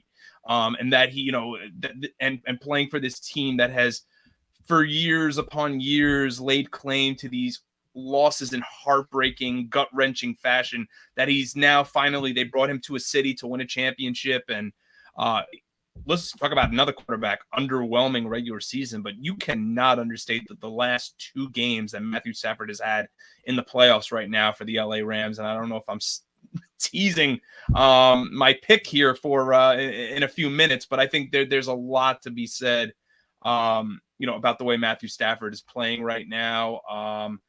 And I think that a key matchup to watch this weekend is going to be Jalen Ramsey and Deebo Samuel. I think that's going to make for a real interesting matchup, especially after talking to Evan Winter last week, to see maybe Jalen matching up with George Kittle a little bit too. But let me get back on point. I think the play of Matthew Stafford has been outstanding, and to see him hit Cooper Kupp on that pass up the seam to put them in field goal range.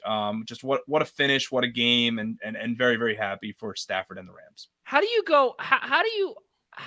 come up with a plan, Todd Bowles? Yeah. Where you go one-on-one with Cooper Kupp and you put Antoine Winfield Jr.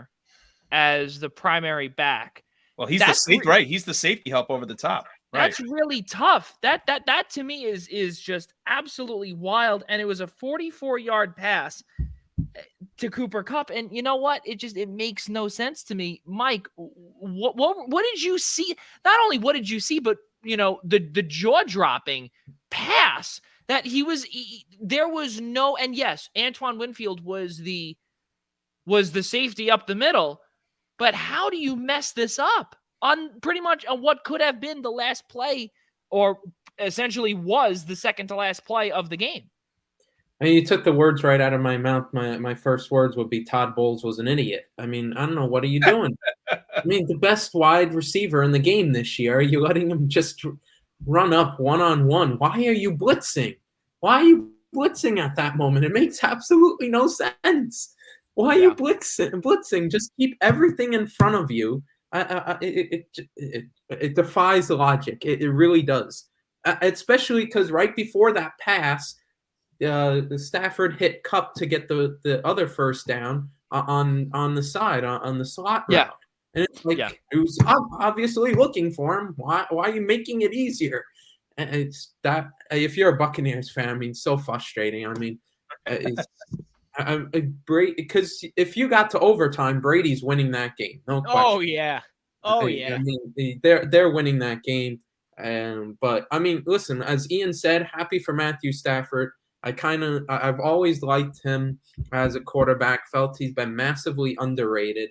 Now he's in more of a national spotlight, and he had a great regular season and had a really good 2 playoff games, and he beat the GOAT. So I think this whole narrative that he can't win the big one or do it in the or play well when the lights get brightest. I mean, he just beat the GOAT, whether it was Todd Bowles shooting themselves in their own foot or not. I mean, he made an incredible throw when the chips were down and they had a horrible second half, the Rams.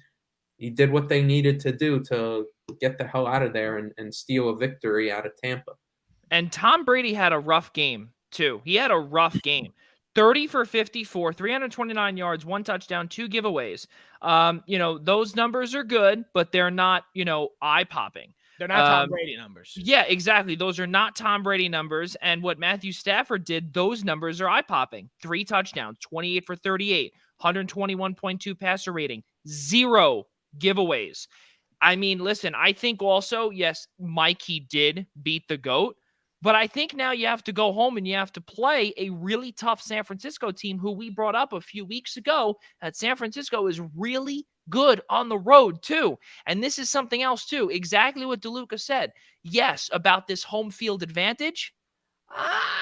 In-state rival, it's very easy now for San Francisco to come down and invade SoFi Stadium and invade Inglewood. It's very possible. We don't know how it's going to be.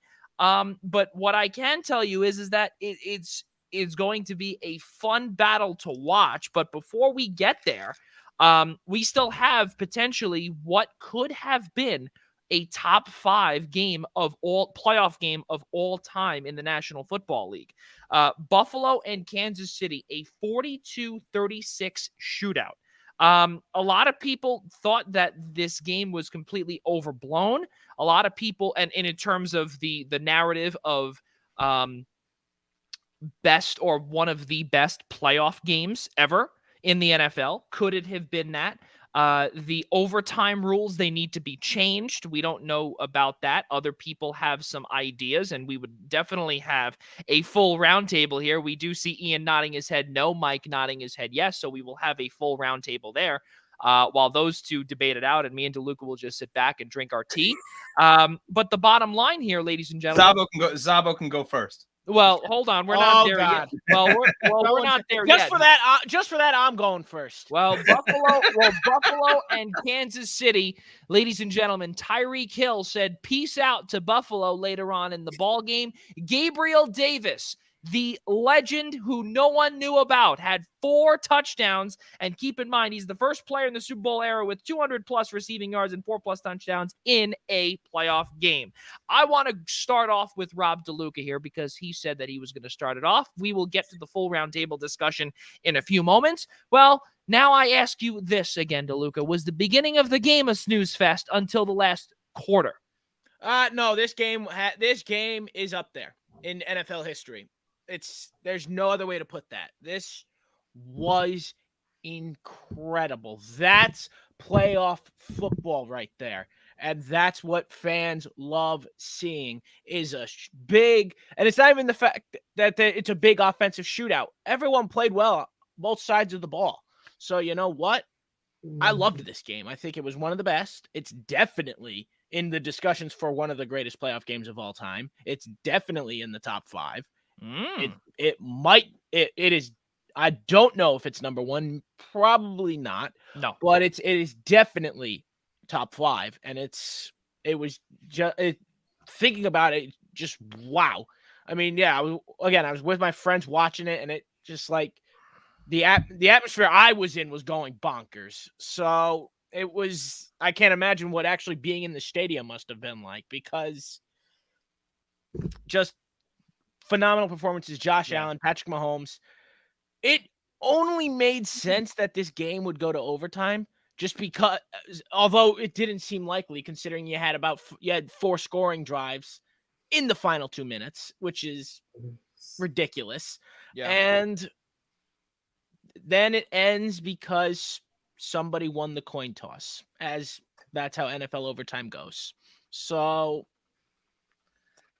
enough. Change the rule. Change the rule. We're running out of time, so I'll just say this. Change the rules. Everyone should 1 possession each, regardless of how you score. Each team gets to possess the ball. Regardless if it's a touchdown.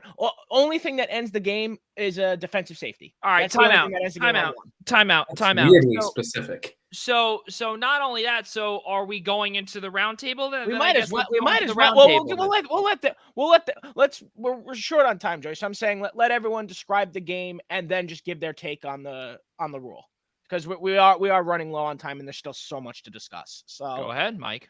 So yeah, my proposed rule change would be both teams get to possess the ball unless a safety is scored on the first drive.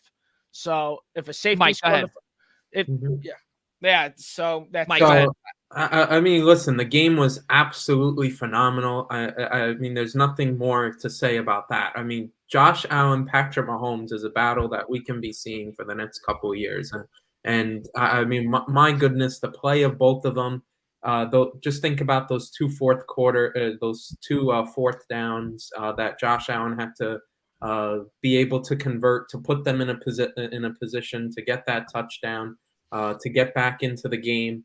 It's just unreal performance that he had. Kansas City and Patrick Mahomes having 177 yards of offense after the 2-minute warning. I mean, this game just defied logic. Driving into field goal range with 13 seconds left. I mean, I get the whole debate. They should have squid kicked it, yes, but I am convinced the football gods, you could have given Harrison Buckner a 70-yard field goal and he was making it. You can't convince me otherwise. I mean, that's the way it was going. It was just ridiculous, but it's a phenomenal game by both. You would have loved, if you're either set of Chiefs or Bills fans, I mean, one situation where the defense can you make a stop and not allow a touchdown. But, I mean, other than that, just phenomenal offensive and quarterback play. If you're a neutral fan, you had a hell of a lot of fun. The overtime rules.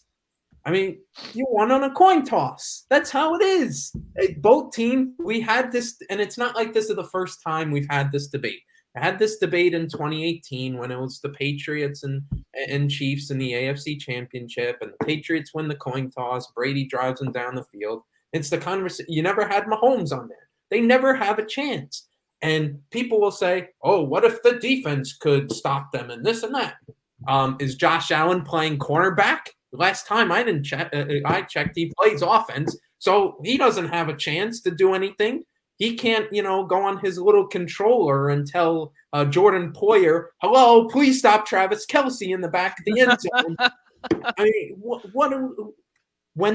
what drives me nuts about the overtime rules is when the referees bring the team captains together to do the coin toss and everything, they say, ladies and gentlemen, we have a new game, so here goes the coin toss or whatever.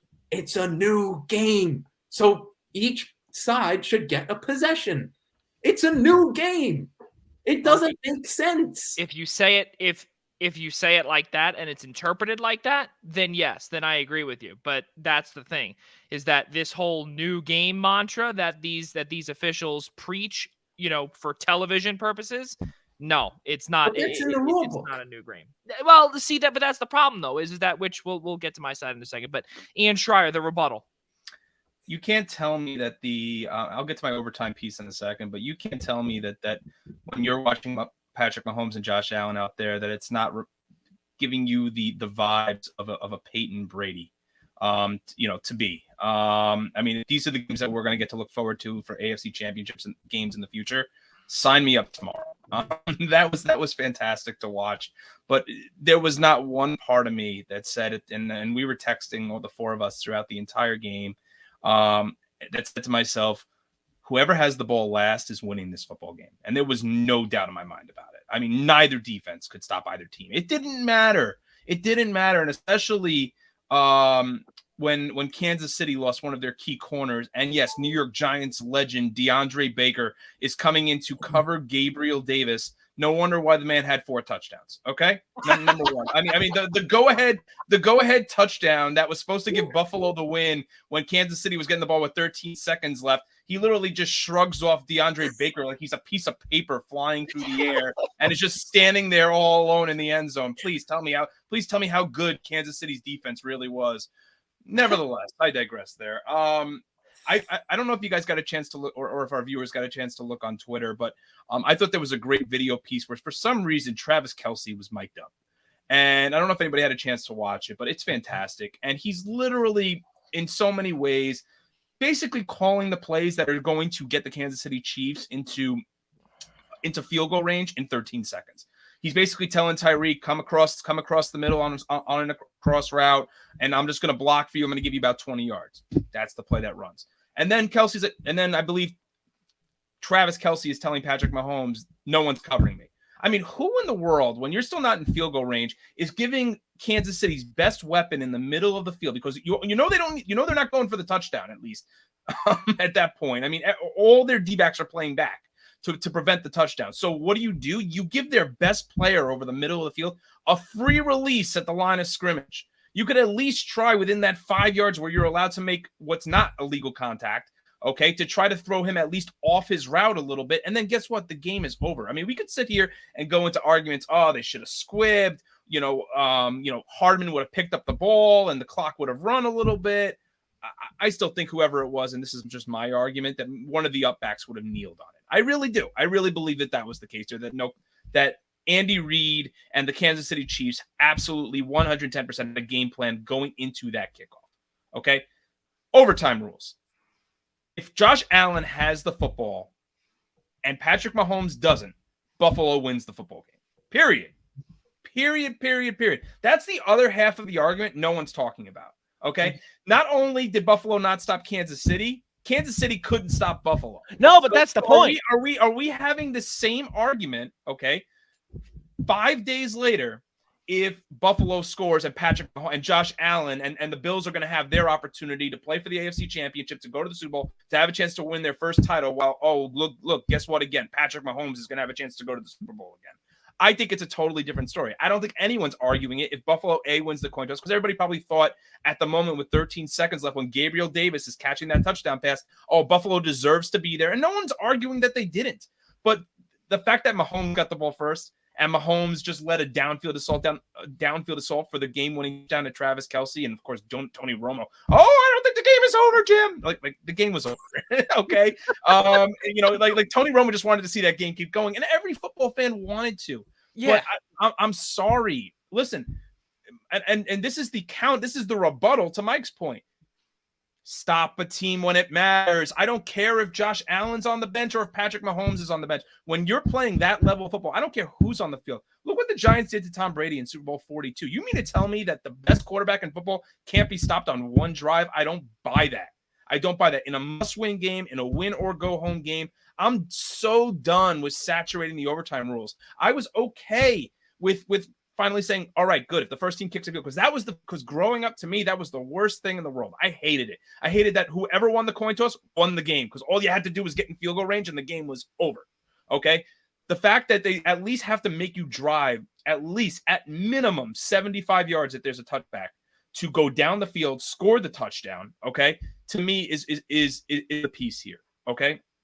So that's my argument to it. If you have a defense that really can play well and can at least come up with one big stop, that's the difference in the game. No one's arguing this. If Buffalo stops Mahomes, Buffalo gets the ball, Allen leads them down, and the Bills kick the game-winning field goal. No one's making this argument every now and again. So I had this whole argument in my office, too, about college football. Now, all of a sudden, after both teams possess the ball twice, now every team no longer can go for a touchdown. Now every team has to play two-point conversion. How much more do we want to saturate these rules, guys? That to me is why the overtime rules, despite everyone's argument for, I wanted to see a 142, 139 final and 19 overtimes because no one was stopping each other, okay?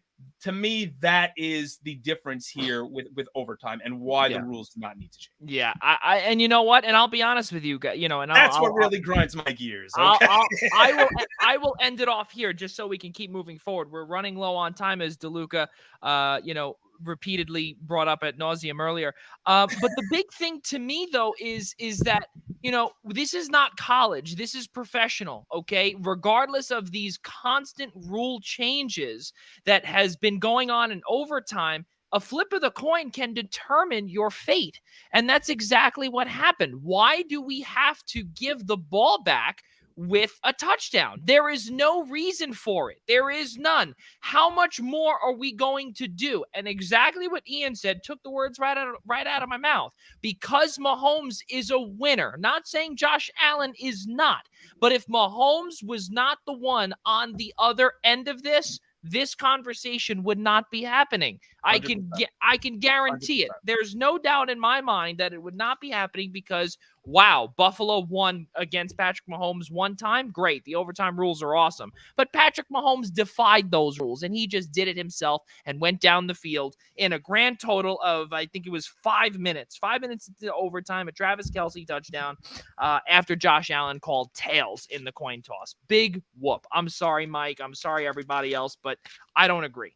Guys, let's keep moving forward here, and I want to look at the preview of the AFC AFC and NFC championship. We'll go a little quicker as we did here this time around. Cincinnati and Kansas City. This is going to be a good one, fellas. I want to go to Rob DeLuca first here. We haven't spoken to him in about an hour. DeLuca, thanks, man. Yeah, absolutely. I got you, buddy. Love you too, buddy. You're welcome, brother. Absolutely. Cincinnati and Kansas City. I mean, do we see another peace sign with Tyreek Hill or maybe Jamar Chase on the opposite end? What do we see? Sure thing. You want me to preview the game or just give me your prediction? No, you could preview a part of it. Go ahead. You got time. Look. Clearly, the Cincinnati Bengals should no longer be underestimated. I think they have proved that through 2 games. So I'm not going to underestimate them. I think they are going to be in this game. I believe the spread is about 7 points right now. I think the Bengals can cover that. I'm not even kidding. I think that they will. This game is going to be so close. It's going to be another great game, another classic game in Arrowhead. And it's, Joe Burrow, it's going to be a lot on Joe Burrow's shoulders. And can the second-year quarterback, second-year quarterback, with his season-ending injury last year. But yeah, can this second-year quarterback, first-time playoff quarterback, can he handle this kind of pressure? That's going to be wait and see, especially with an O-line as weak as his. It isn't even New York Giants level bad. It's its own level of bad, how bad the Cincinnati offensive line is. His protection is terrible, which makes it even more impressive how he has been able to play so well this year. And that's what's admirable about Joe Burrow. So I'm pulling for him. I am absolutely pulling for him, but I just don't see it.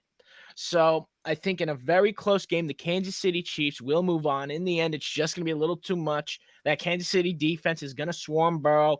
Patrick Mahomes is going to have another field day as he did last week, even though he only won in overtime in a close game. But that's what's going to happen here too. It's going to be another close game, but Patrick Mahomes is going to have another field day.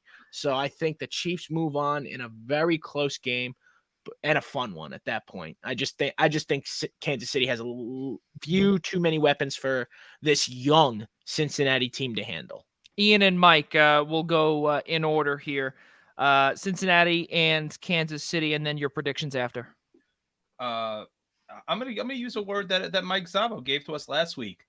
Blowout. It's gonna be a blowout.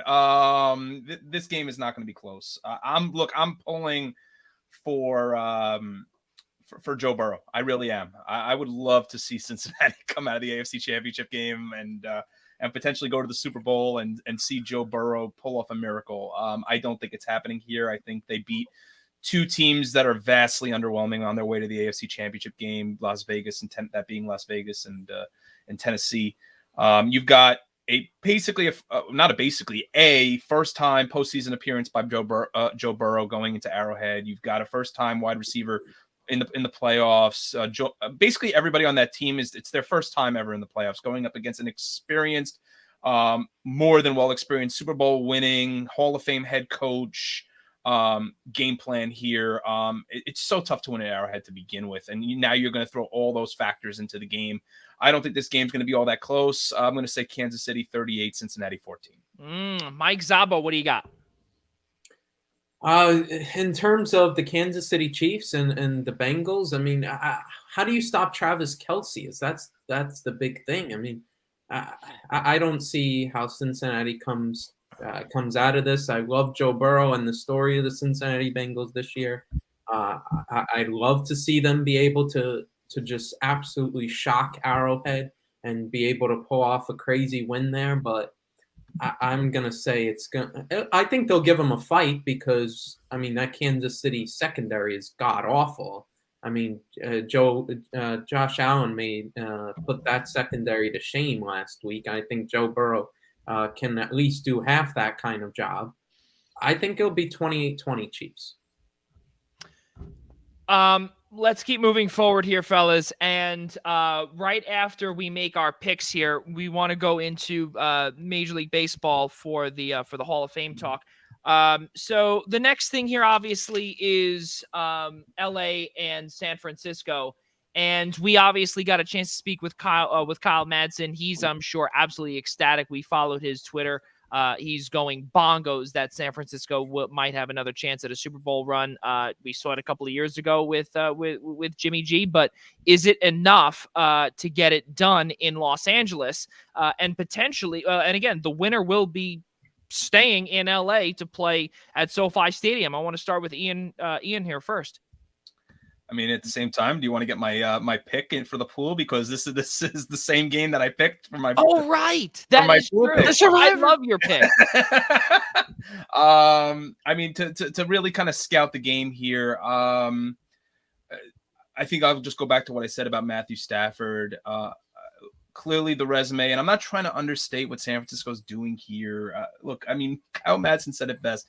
Jimmy Garoppolo is not the answer for the San Francisco 49ers, and at some point, his play has to step up. I know they're making comparisons to the 2007 New York Giants.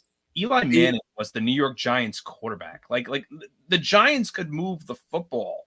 Like they had Amani Toomer, and they had all these guys that could make plays around the field, like because of the quarterback that they had. Jimmy Garoppolo, I mean, went into the Super Bowl against the Kansas City Chiefs and got completely embarrassed because Raheem Mostert could not run the football.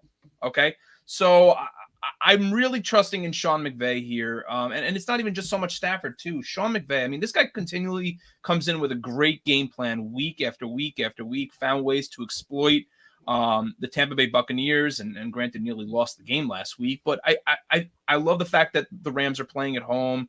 I know it's an in-state rivalry. I know the Rams are running this whole, we're not selling to people from the Bay Area, selling tickets, so it's going to be Los Angeles fans only, whatever we want to call that. But I think the fact that StubHub says otherwise. Go ahead. Yeah, yes, indeed. But I really love the way Stafford's playing the last 2 weeks. And I did not say that last week about Aaron Rodgers. And so my pick for the game, Rams, I don't know about a score prediction here. If I had to go off the cuff here, let's say 23-14. But just to allude to, the Los Angeles Rams are my pick this week for the Survivor Pool. Well. Mike Zabo. Do we finally have a change? We're not going to announce that just yet because Mike Zabo has yet to make his prediction as well as his thoughts on this contest. I won't discount what the 49ers have done, but I think at some point, if as to what Ian said, if Jimmy G's play doesn't step up, it's going to eventually catch up to the 49ers. I don't know how much more this defense can do. At some point, the quarterback's got to start doing something. And as far as the comparison to the 2007 Giants, that's a complete offense to Eli Manning and what he was doing in those playoff runs. But I think this game, simply the fact San Francisco beat the Rams twice in the regular season. It is really hard to beat the team 3 times in a year. I don't know. I'm a little bit superstitious with that. So I'm going Rams 20-17. Remember I said the name Samson Ebukam early on? We brought him up about how he was able to really come out and play and ball out against Green Bay. He had 6 sacks in his last 7 games, and he had 1 sack in his first 12 games this season. And now he's got 6 in his last 7 games. That's absolutely unbelievable. And guess where he came from? Los Angeles. He is coming back here to prove that he made the right choice. San Francisco will be going to the Super Bowl 23-20. It's happening. Ladies and gentlemen, by the Chiefs. It is that is 100% correct. But we have I'd love to tell you where I'm going with this game, Joey. Oh, that is true. Of course, DeLuca. Sorry. Yeah, How dare I'll keep it brief. I think this game's going to be great. It's going to be close. It's going to be that's just how the NFC West has played football all year long. So we're not going to see that. But I did something in September. I said we were going to have a Kansas City Chiefs and a Los Angeles Rams Super Bowl. There is no reason for me not to stick with that at this point, and I am going to stick with that. So the Los Angeles Rams win this game, as the graphic is pulled up there. I said it would be the Chiefs over the Rams. We'll see if I hold that prediction for next week's show. I probably will. But who knows? It'll depend if this is actually what comes true. But for now, I am sticking with it. We have a Chiefs-Rams Super Bowl coming to you. You and Travis Severance are the two that have done well with that. So pretty good, pretty good predictions so far. You guys are holding up. So as we brought up early on about the last week's picks, we brought up about how John DeConnie and Ian Schraier are still chasing the best individual record. Their pick last week was Green Bay each. And the best part about it is that they were both losers. Well, now the best part is that as we bring up our latest graphic, we got a good one. We're going to the Super Bowl, We got a good one. Ian Schraier. Unbelievable. It's Los Angeles ×2 again. Ian Schraier, your thoughts? So can we get John DeConnie on? So at least what we could do at this very moment is both say to ourselves, we're taking Kansas City in 2 weeks, so that this way we know exactly how we're breaking the tie again, because that's exactly what's going to happen. Because I will be quite honest with you. I will be quite honest with you. I gave a lot of thought. That's why when Joey texted me before the show and said, "Do you have your pick?" I did not. I honestly have been struggling because I'm like, do I want to just? I think Kansas City. I think Kansas City's going to win it all. I'll come out here and say it right now. I think Kansas City's going to win it all. I think they are the best team in the NFL remaining, and they were the best team in the NFL coming into the playoffs. I really can't put it together because when I was looking at the picks, I was like, okay, we can't use the same team twice, and that includes in the Super Bowl. So who do we have winning the Super Bowl? Well, I took Green Bay last week. The only way DeConnie and I are both screwed is if Cincinnati beats Kansas City, because then you don't have it. And then if Los Angeles is right, you literally don't have a team. This Correct. is why I have protested this rule to Joey. I want Joey to drop the rule so that way you guys actually do have two choices to make to potentially have a winner, because ties are stupid.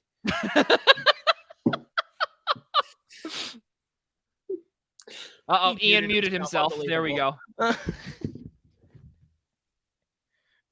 Ian did not. Can you guys hear me okay? We got you loud and clear. All right, I'm sorry about that. I have no idea how my mic just went under, but I lost my train of thought. I don't see how the Chiefs are losing to the Bengals this weekend, even though I would love to see it happen, just to see the great story that's continuing with Joe Burrow. But no, I think DeConnie and I both have had the same exact thought the entire postseason, and I'll be thoughts the entire season. Real curious to see how Joey and Rob come up with a second tiebreaker, because it's getting good. We're simple. We're gonna break the survivor rule. You could pick whoever you want, whoever's in the Super Bowl. It's that simple. But if it's Kansas City, we're both taking Kansas City. Yeah. Have you spoken to John DeConnie about that? Are you kidding me? Do you know if he actually wants to do that? I mean, listen, it's not for you to tell me. It's for you to tell John DeConnie. If he wants to take San Francisco, if San Francisco wins this weekend and he's right, all the more power to him. It won't be me. Well, if the Rams are, but what if he wants to take the Rams again? That's why we're trying to open up this option. No. Well, guys, we have to continue. We have to continue rolling here, and of course, something that we were going to make a topic and something that was going to be a discussion, unfortunately, now has to move as a sports update. So we're going to do that. David Ortiz, of course, known as Big Papi, was named and voted into Cooperstown, into the baseball. National Baseball Hall of Fame up in Cooperstown. He got 77.9% of the vote. He's the 58th player in MLB history to get in on the first ballot. That is some high praise there, especially the 58th player. That's really unbelievable stuff.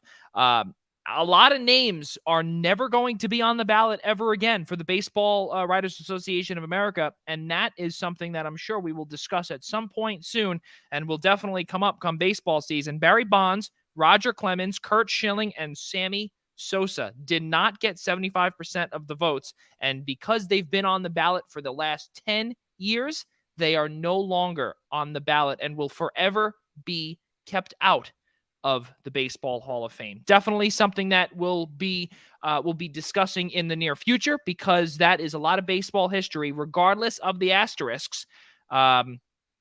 that will not be enshrined in Cooperstown. Guys, another sports update, of course. The reason why Ian and Mike did come on, but they simply didn't watch it, was, of course, Henrik Lundqvist had his number 30 officially sent to the rafters in Madison Square Garden, as Mike has his stuff on there, his Rangers jersey on there. Really good to see. Congratulations to a fantastic career for Henrik Lundqvist, one of the greatest goaltenders of all time. In my opinion, the greatest goaltender of all time to never hoist the Stanley Cup. And guys, that is going to do it for the main programming of our show. And let us get you some bills to be paid here. Of course, today is Doubleheader Friday. And of course, early on today, you got a chance to see the Royal Rumble preview special, which was presented by ProWrestlingPick'em.com. Be sure to check out that show on demand at all of the following platforms: Apple Music, iHeartRadio, Google Play, Eastern Observer, Minutes to Bell Time, of course, our partner and friend, YouTube, and Spotify. Of course, also, please, ladies and gentlemen, please subscribe to our channel, the Eastern Observer, and search the Primetime Rundown for all of our shows, past and present. Google Play, Apple Podcasts, Spotify, iHeartRadio, and Odyssey is the home of the Primetime Rundown. Same thing goes with the Essential Wrestling Podcast, ladies and gentlemen. Please be sure to check them out. Also, this coming Tuesday, they will be on at 5 p.m. Eastern Time, February 1st, presented to you by ProWrestlingPick'em.com. Our guys, Al Carl, Ryan Joy, John DeConnie, Gary Miheffi, and John Smith will be on, of course, previewing and recapping the world of wrestling. Guys, a really good show tonight. Cannot thank everyone enough for joining us here on the Eastern Observer. For my guys, Ian Schraier, Rob DeLuca, Mike Zabo, I'm Joey Jarzynka. For all of us here at the Eastern Observer and the Blackjack Media Group, have a great weekend. Stay safe in the snow, and we will see you next week.